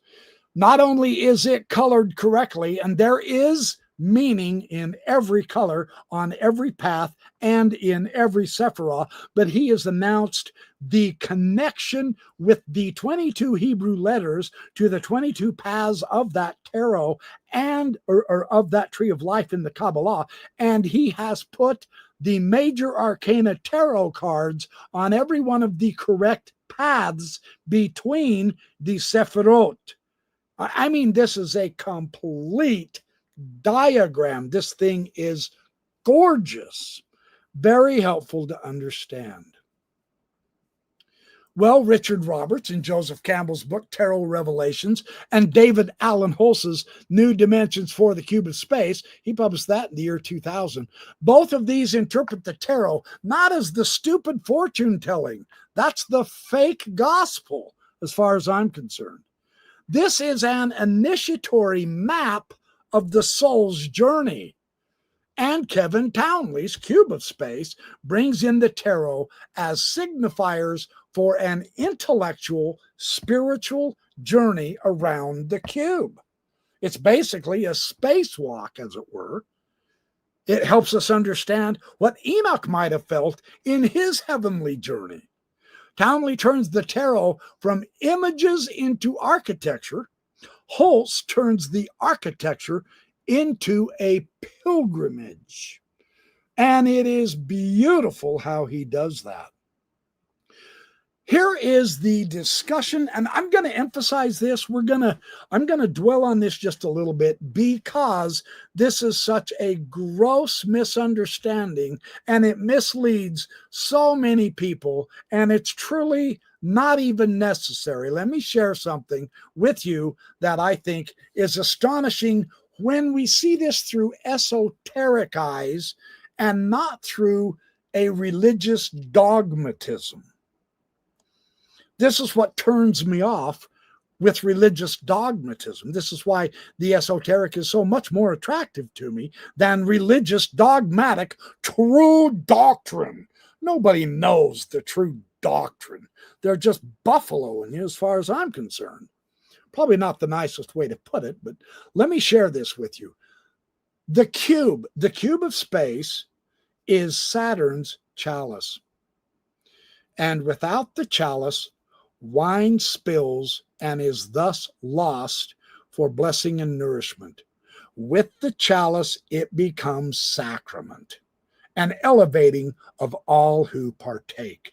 That's Townley's container motive. Now, I want to show you this picture of David Alan Hulse's book.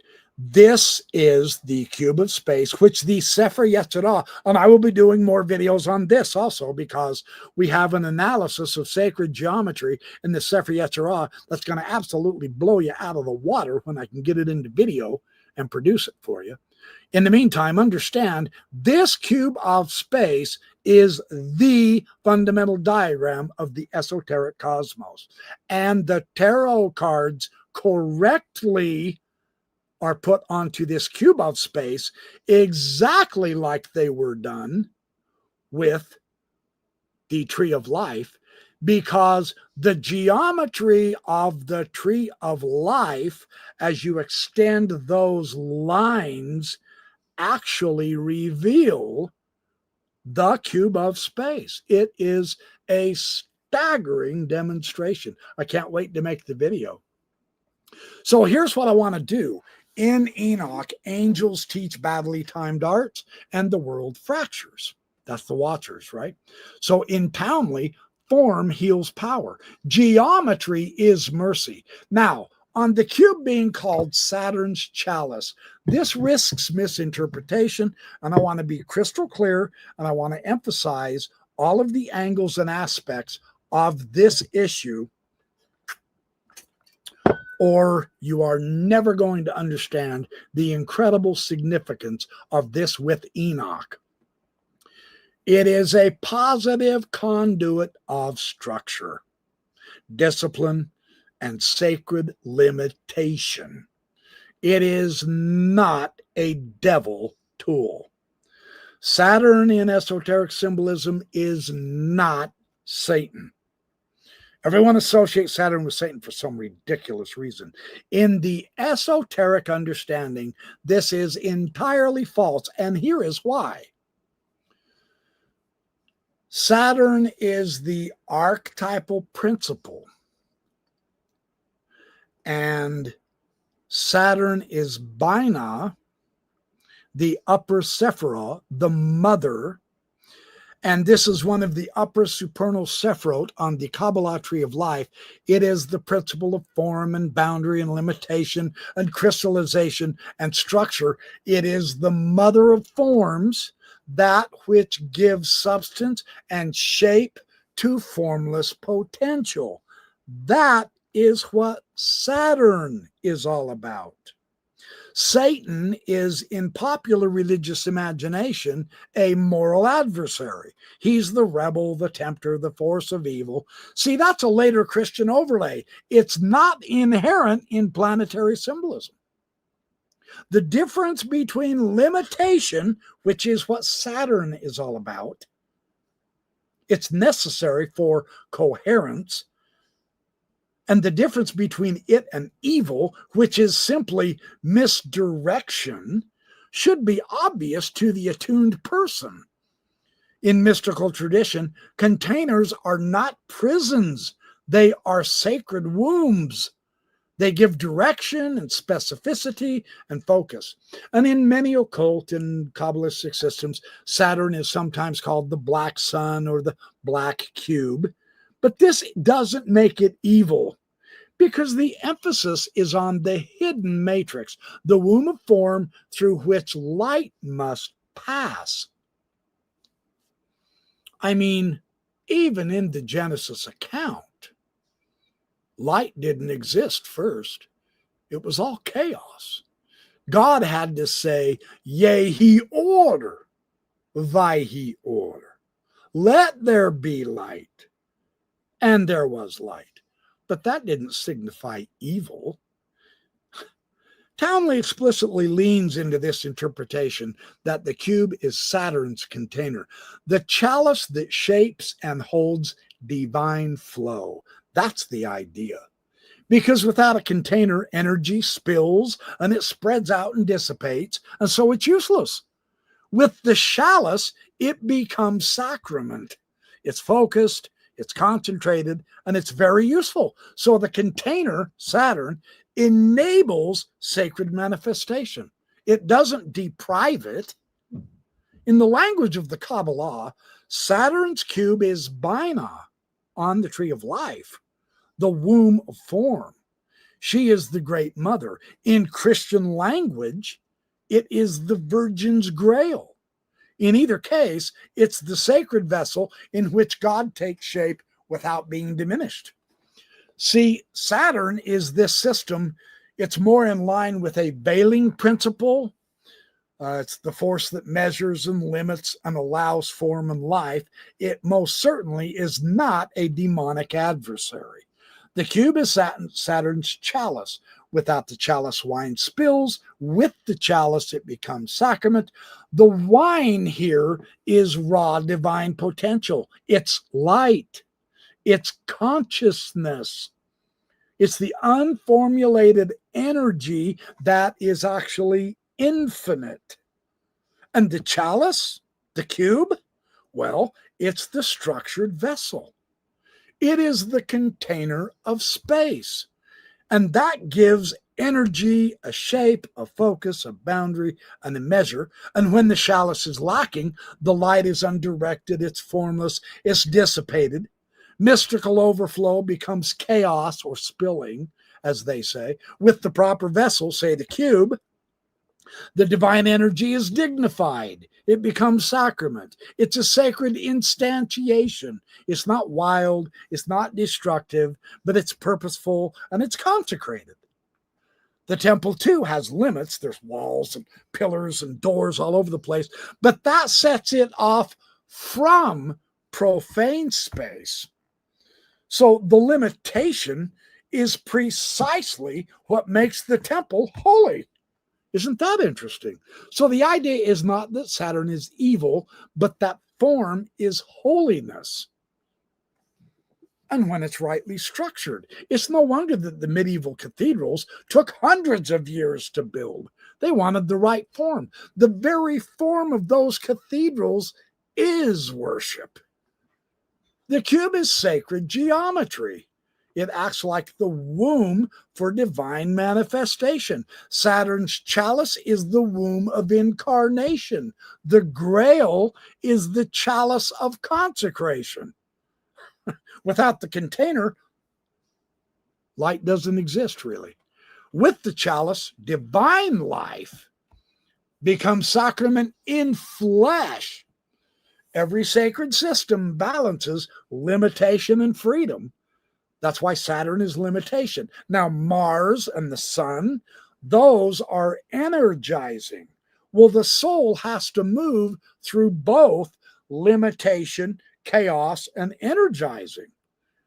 The cube is not the conclusion. It's a stage in the ascent. When you pass through the cube, the form, one moves out again in liberated light. So the container is temporary. It's not permanent bondage. It's not a permanent limitation. And many of the systems, the Hermetic, the Neoplatonic, the Kabbalistic, they all treat Saturn Bina in neutral or positive terms as a necessary step. They never mention it as something evil. Don't know where that even came from. Ridiculous, darkened minds, probably. Even Uzdavnis views philosophy and form as co-creative with the divine. It's not opposed to it at all. So if you hear of someone saying the cube is black and that means it's occult and dark means satanic, that's a superficial association. Because in symbol work, black often points to hidden potential, not to evil.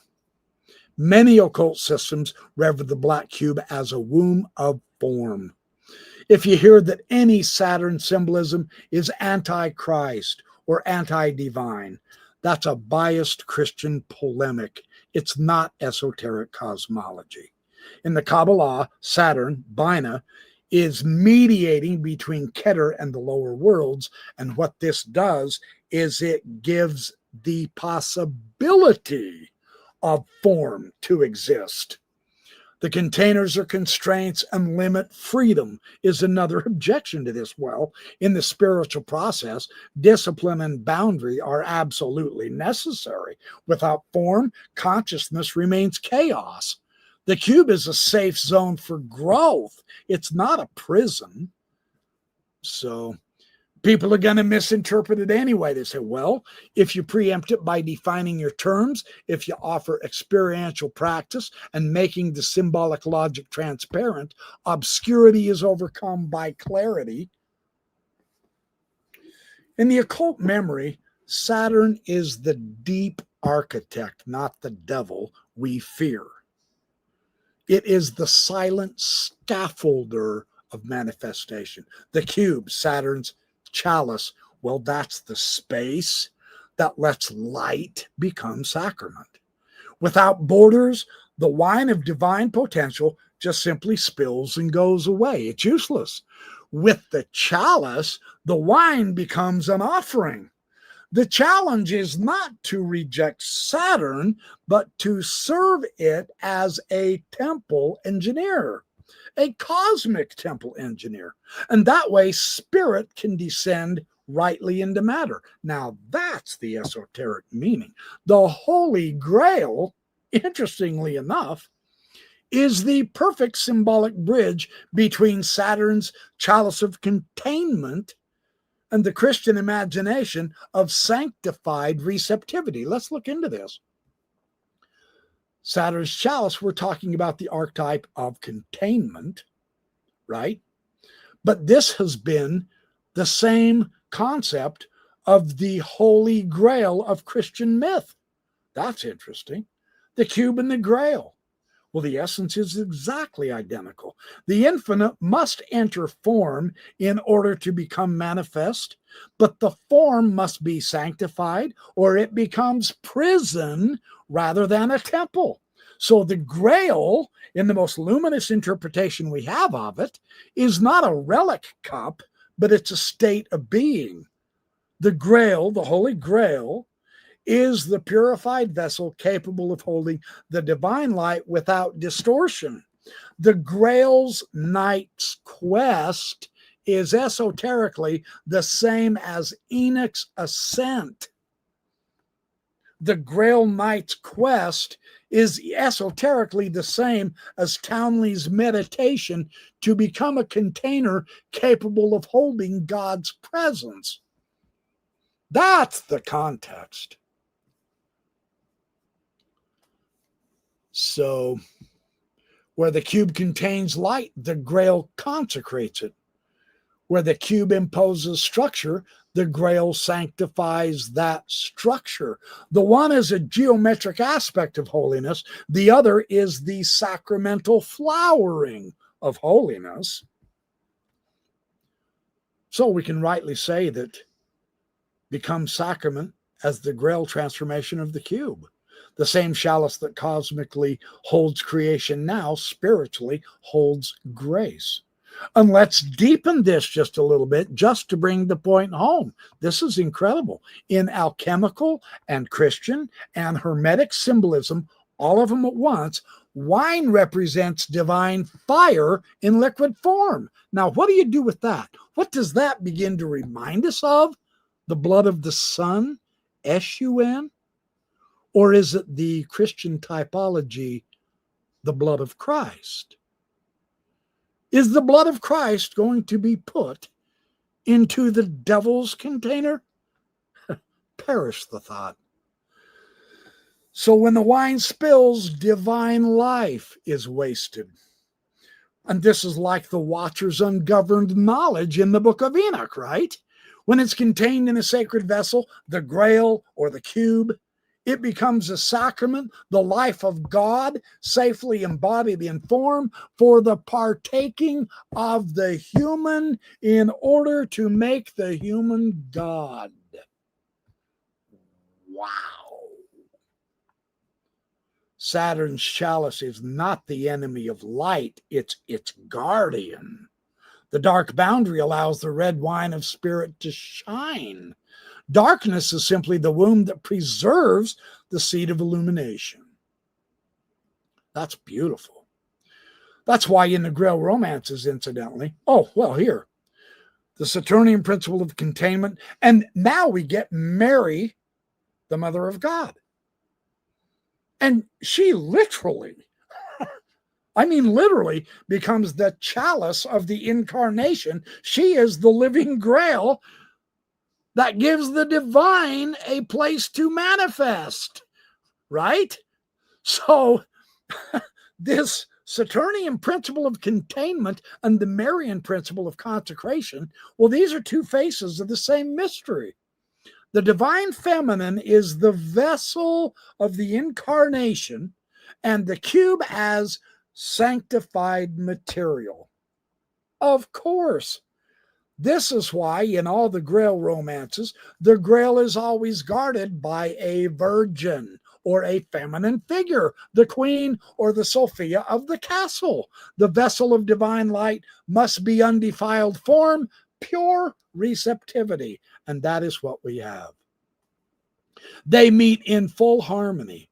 The cube of space is the cosmic Grail. The Grail is the personal cube of the soul.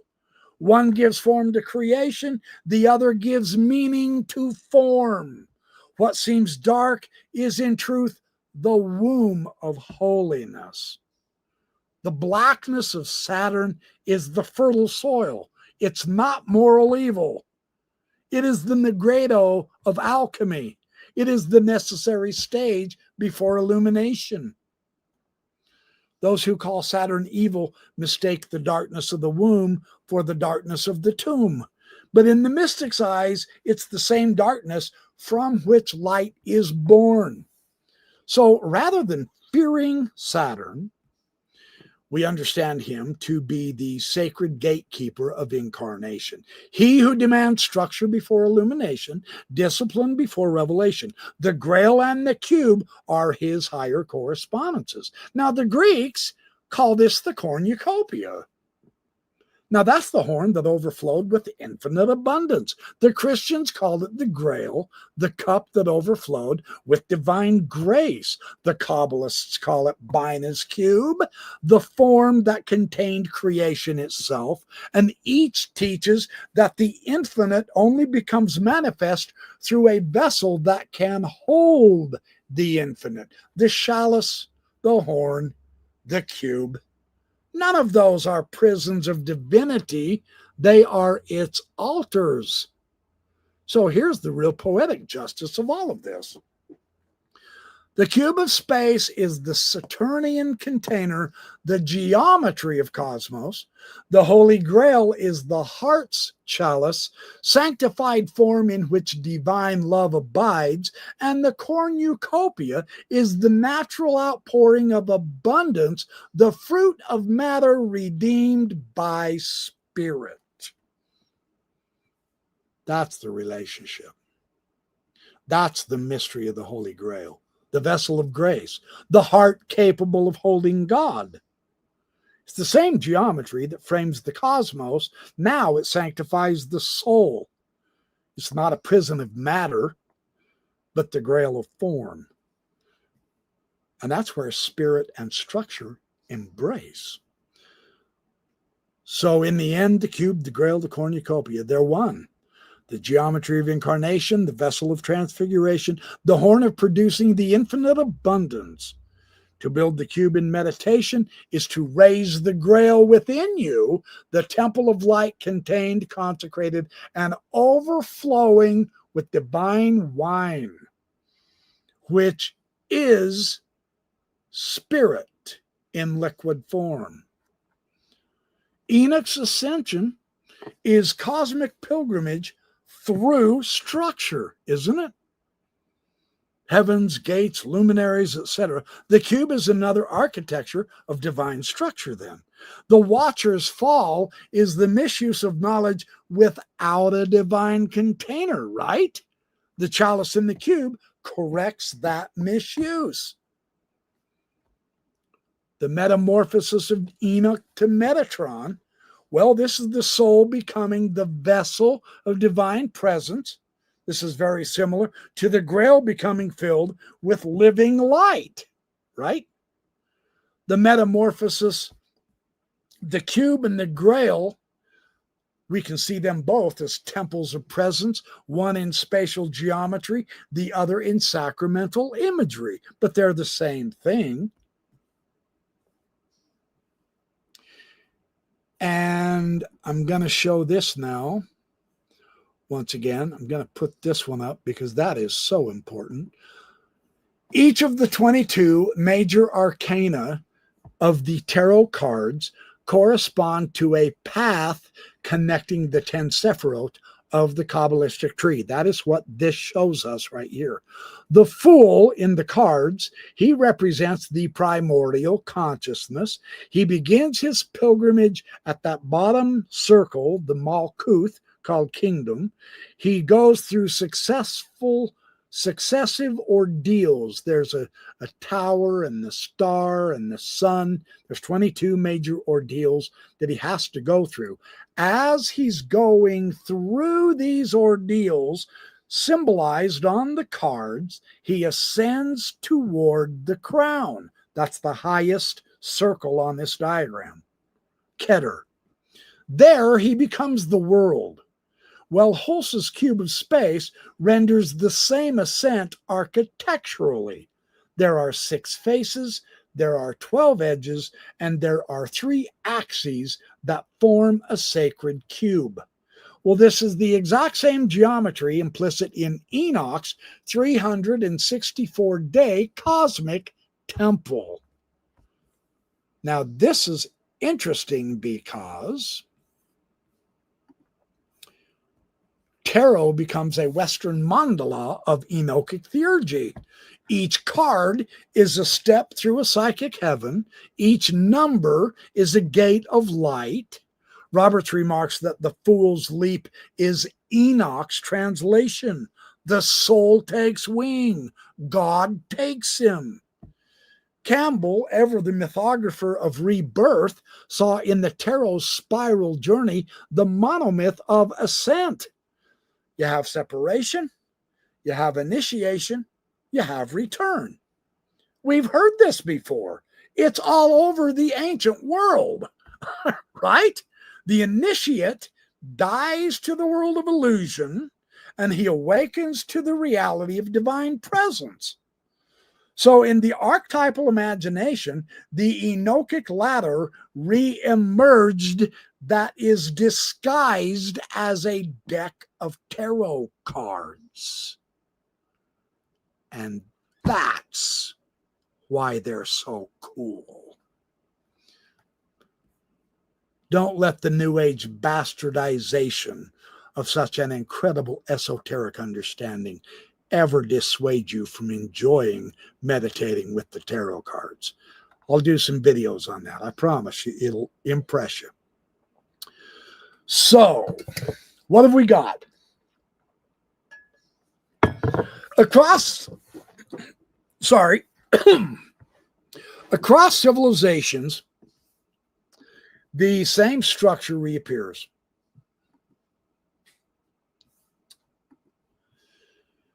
The Orphic initiates sang of a soul descending through birth and ascending through purification. Plato's Phaedrus depicts the charioteer soul rising above the heavens to behold the eternal forms. In India, the yogi ascends the Sushumna through the 7 chakras, thousands of miles away. It is the same thing. Now, interestingly, the Indian yogi ascends through the 7 chakras. I want to share something else interesting with you that perhaps you're not aware of, and you probably want to be. This is extremesely interesting. Mark Gaffney shows that there are traditions, this is his book, The Gnostic Secrets of the Essenes, the initiatory teachings of the Last Supper.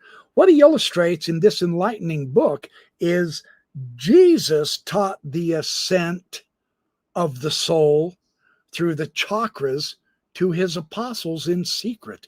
Now, this is part of the secret gospel heritage that the early church father Clement of Alexandria taught about as the secret gospel that was not given to the masses, but only to the apostles behind closed doors. So they receive it in parables, he told them. You received the knowledge from me in person. Now, this is the essence of the teaching of the Pista Sophia and the books of Jehu. And in Buddhism, the Bodhisattva climbs Mount Meru toward the clear light of nirvana. In Taoism, the adept rides the cloud of immortality. In Sufism, the lover ascends to the beloved through the 7 valleys of the heart. Everywhere the human yearns upward.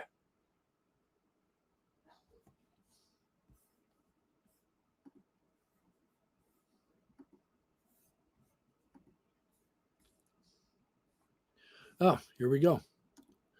And again. Joseph Campbell's The Mysteries, the papers from the Enoch yearbooks. Now, there's essays in here by Jung and Corbin and Eliade and others, Max Pulver. And this universal pattern is discussed in this phenomenal book. I will make videos of several of the papers in this book also. And this covers the entire spread of the ancient world and their mysteries. This is the myth of eternal return, the soul cyclical passage from matter to spirit and back again. The Enoch scholars recognized in Enoch the primordial exemplar of that passage. Mircea Eliade named it the hierophany, the manifestation of the sacred in the form of ascent. So in this mythopoetic unity, Enoch stands beside Hermes Trismegistus, Orpheus, and the Buddha as the bearer of the same archetype, the heavenly man. Anthropos Uranios. Urania. Hell, I don't know how to pronounce that. The mediator between the infinite and the finite. As they Poimandrus teaches, man is a great wonder, a second God, for he has received the power to become divine. That statement could have been written in the book of Enoch, as far as that goes. And then again,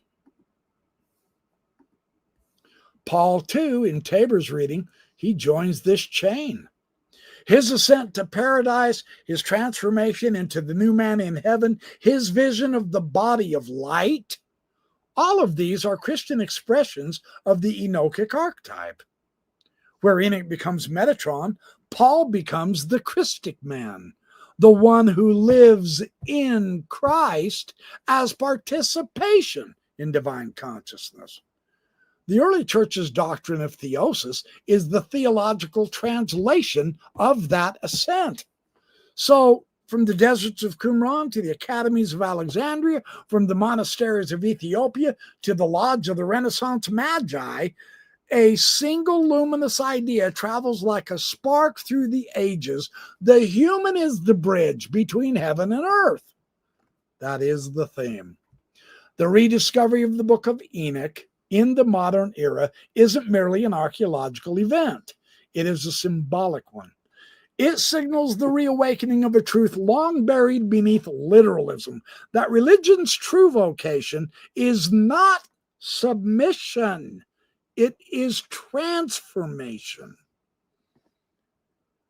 And that is what our churches need to bring back into their teachings. That's why no one likes them anymore or goes to them.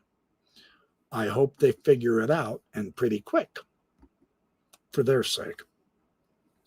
In the Enochic vision, morality is cosmology. Knowledge is transfiguration. To know the heavens is to mirror them.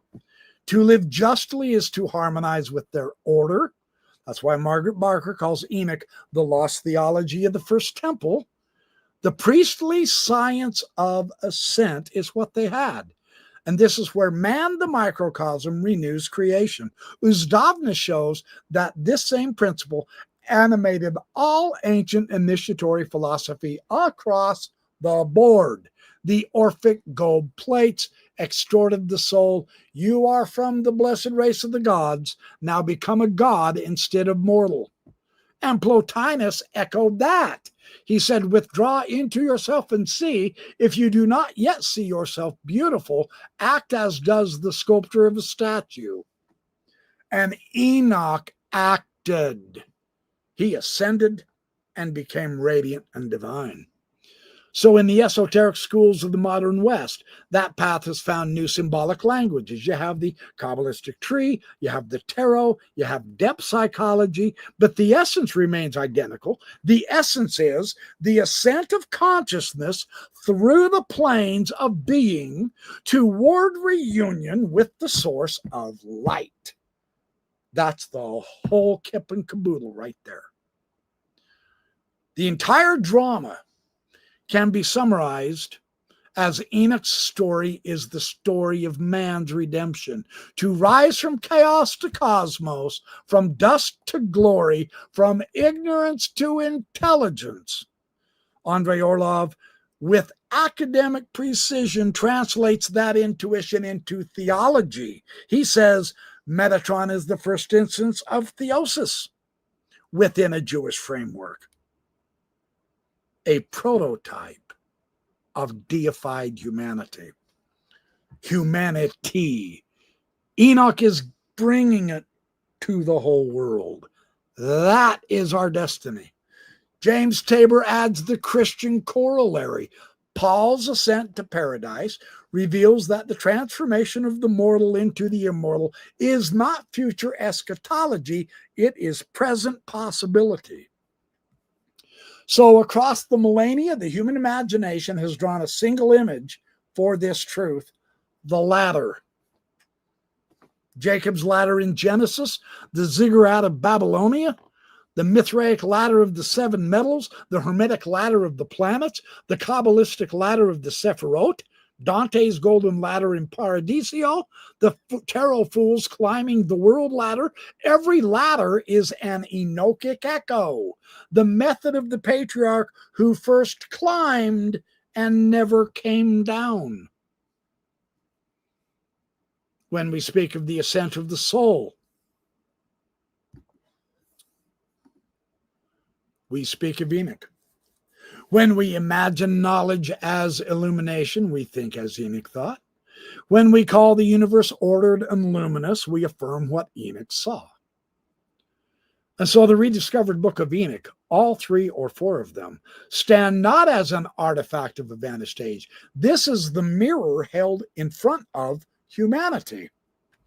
It shows what we have been and what we may yet become. It whispers the oldest of the revelations, that to walk with God is to rise in light, that heaven is not a place, it's a state of being, that the path upward is already within us.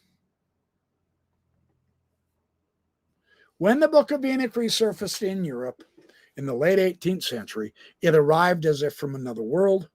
It had slept in the mountains of Ethiopia while the West forgot that humanity could rise. And boy, did they fall. Yet the timing of its awakening was providential. The same century that saw the American and French revolutions, the birth of modern astronomy, and the philosophy of Kant, also heard again the voice of the patriarch who traversed the stars.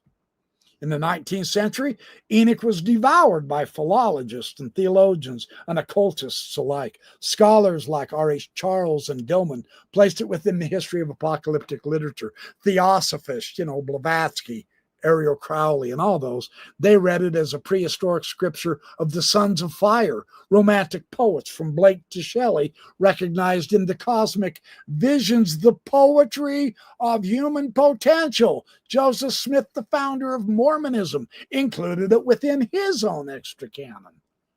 The biblical canon could no longer contain revelation. By the 20th century, Enoch's worldview had found strange allies. Physicists, cosmologists, depth psychologists. Einstein's relativity revealed the fabric of space-time as curved light. Quantum mechanics uncovered invisible realms of potentiality. Jung's archetypes mapped an inner cosmos. In each, the same intuition reappeared that reality is not a dead mechanism, it's a living, layered order. The cosmos, like the heaven of Enoch, is multidimensional. Modern astrophysics has unintentionally re-enchanted the heavens. Telescopes probing the early universe have confirmed a structure of unimaginable scale. Webs of galaxies glowing like the fiery rivers of Enoch's vision. Black holes curved space like the pillars of fire that supported the throne of the great glory. The ancient seers' language, though mythic, reads today like a symbolic description of cosmic law, light, gravity, motion, measure. When Enoch described the laws of the luminaries, we speak of relativity and quantum fields. Yet both paradigms imply that light is the universal constant. That's the messenger of divine order. The photon, the smallest quanta of illumination, is the physical analog of the angel. It's a bearer of energy, never seen directly, yet everywhere present. Margaret Barker's observation that Enoch preserves the temple science of the first Israelite priesthood now appears prophetic. The universe itself is a temple. It's woven of rhythmic symmetries. Leonore Leet's secret doctrine of the Kabbalah translates that insight into mathematical form, the tree of life as the geometric matrix of space-time. The Enochic priest, counting the solar gates, becomes the modern cosmologist charting the cosmic microwave background. Both practice liturgy through number. While science unveiled the external heavens, psychology rediscovered the inner ones. Carl Jung's Red Book and his Eranos lectures mapped the anima mundi, the world soul, as a hierarchy of archetypal realms. Joseph Campbell's Hero with 1,000 Faces recast the Enochic pattern of descent and ascent as the monomyth of transformation, the hero's journey. You have separation, you have initiation, you have return. Well, that's Enoch's story retold for we modern people. Depth psychology became a secular Merkava, a chariot of the psyche through which the self ascends to encounter its transpersonal center. When Enoch ascended to the highest heaven and saw the one like unto the Son of Man on the throne, it was his higher self, according to Leonore Leet's understanding in the Kabbalah. The self, in Jung's terminology, corresponds to the radiant Metatronic image, the imago Dei within humanity. The individuation process mirrors the patriarch's pilgrimage through shadow to light. In this sense, psychology has performed for the modern West what the Book of Enoch once did for the ancients. It restored the idea of an inner heaven accessible through transformation. The late 20th century saw a renaissance of philosophy as theurgy. The very discipline Algis Uzdovnis labored to recover. His philosophy and theurgy in late antiquity, the philosophy is a rite of rebirth. This reread Plato and Plotinus and Iamblichus as initiates. And their reasoning was ritual. To think rightly was to ascend. To contemplate the forms was to participate in their light. In this philosophical liturgy, Enoch's ascent finds its intellectual analog, the theurgist invoking the divine through sacred symbols, reenacts the upward flight of the patriarch through the heavens. Uzdovnis writes, the philosopher is not a spectator of the cosmos at all, but it is his celebrant. Philosophy is the divine dance of return. Well, if you replace philosopher with prophet, that statement could have been written about Enoch. Modern esoteric schools, the Hermetic Order of the Golden Dawn, the Anthroposophy, and the many Kabbalistic societies, they've all continued this theurgic image. Each teaches ascent through either symbolism or meditation or sacred geometry. It doesn't matter. The old Enochic truth survives. It's now spoken in the idiom of initiation. Light increases with understanding. So the technological revolution, and this is often condemned as materialistic, right? Well, it also bears an unconscious echo of Enoch. Our civilization is built upon light.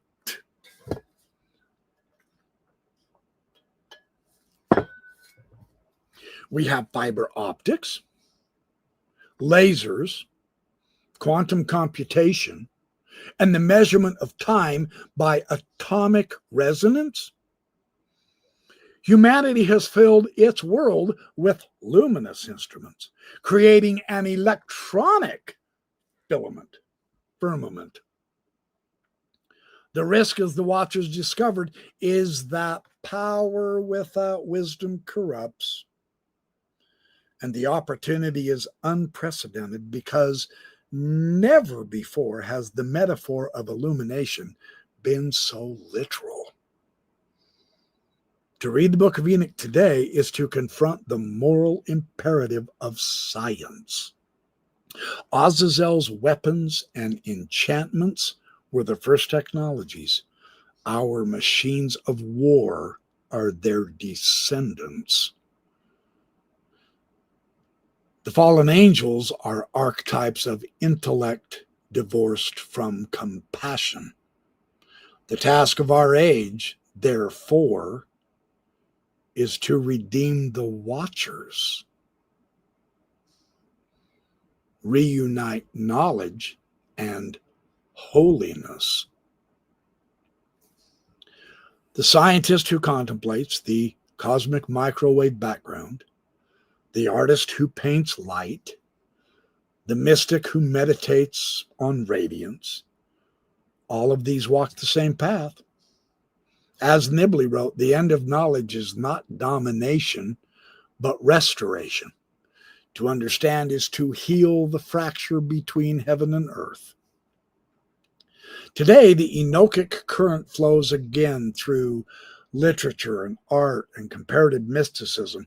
In scholarship, the Enoch Seminar convenes Jewish and Christian and Islamic historians, and they study the evolving Enochic phenomenology, and they rediscover the cosmos as dynamic theophany. In popular culture, the motif of the ascended being reappears in films and graphic novels and science fiction. It's a collective intuition that the next step of evolution is spiritual. Visual arts, too, they've revived the Enochic vision. William Blake's Enoch Arisen and his illuminated Book of Urizen, two very incredible works of the spirit. They translate the apocalyptic imagination into romantic myth. 20th century painters of the abstract, Rothko, Kandinsky, and Hilma of Klint, they sought to depict pure light and motion. Well, that's the same language as Enoch's Book of the Luminaries. In music, Oliver Messiaen's La Ascension. Now, I found this on YouTube and I listened to it while I edited this whole paper. And these are sonic ascents. That's how you can hear that music. Each art form becomes a new heavenly book, a continuation of the scroll that Enoch once wrote. The tarot, revived by Jungians and esotericists alike, that serves as a contemplative ladder. Hulse's book, The Cube of Space, translates Enoch's cosmic calendar into three-dimensional meditation. Roberts and Campbell's Tarot Revelations interpret each card as a station of the anagoge. In workshops and temples across the world, seekers retrace the same symbolic ascent. One card, one sphere, one heaven at a time. Paradoxically, even the most secular scientific narratives repeat the myth of Enoch. Cosmology begins with the Big Bang, a point of infinite density erupting into light, and ends with the heat death, or return to singularity. You have expansion and contraction. Fall and ascent. Evolutionary biology describes consciousness rising from matter. Astrophysics imagines the collapse of stars into radiant singularities. The story of the universe is the story of light returning to its source. Modern cosmologists, often unconsciously, they will speak Enoch's language. The cosmic microwave background is the glory that fills the heavens. In the book of Enoch, the event horizon is the veil before the throne. In the book of Enoch, the multiverse recalls Enoch's many heavens. Science, poetry, and prophecy, they all converge. As Freeman Dyson once remarked, the more we know about the universe, the more it looks like the mind. Enoch's theology finds its secular vindication. The cosmos is luminous, it's ordered, and alive. Humanity's destiny is not extinction, but participation in that light. The ascent is no longer vertical, but it's dimensional. The evolution of consciousness into co-creation.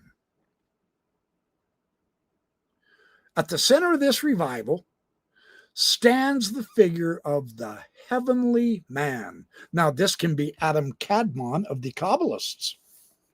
It's the Anthropos of the Hermeticists. It's the cosmic Christ of Christian mystics. It's the Insan al-Kamil of Sufi Gnosis. Each one of these is a reflection of Enoch's Metatron, the human fully awakened, the image of God realized in form.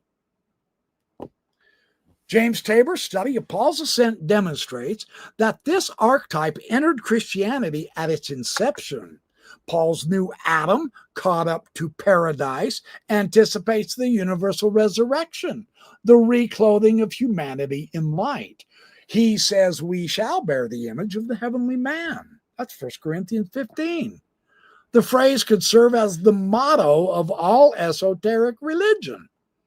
The same ideal animates the Kabbalistic doctrine of tikkun, a restoration of divine harmony through human action.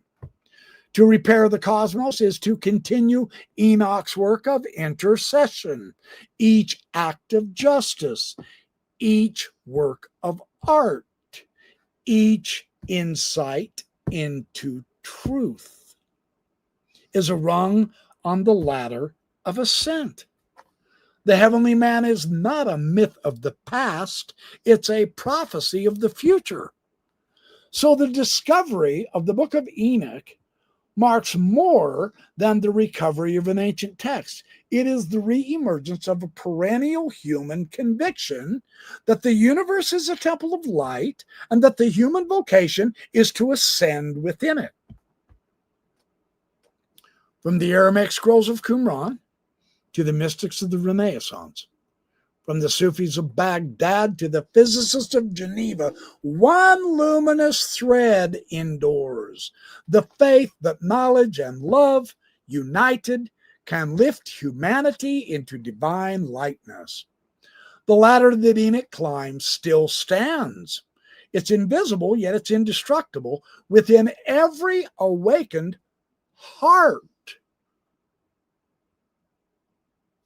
As the prophet was taken, so we may be transformed, not by flight from the world, but by transfiguring it. The ascent of Enoch is not the evasion of earth, it's illumination. His legacy calls to the modern seeker: walk with God once more, count the stars, enter the light, become what you behold. So thanks for watching my Backyard Professor videos. That's been a lot of fun to share Book of Enoch with you. And I appreciate you being here to listen to it. If it was too long for you, that's all good. You can watch the recording. It'll be recorded. So I will catch up to you this week. I am going to work more on UFOs during the week. If I find something really, really juicy with esoteric, I'm going to add an extra video of esoteric studies also, because this is what the souls are yearning for. They just don't know where to look. And I aim on correcting that somewhat with those who have eyes to see and ears to hear and hearts to change. I'm hoping to share the world singular esoteric truth that we all have hope. Because we now know where we come from, and we now know where we're going. And that's all right with me. I'll catch up to you soon. Have a great night, you guys. Appreciate y'all being here.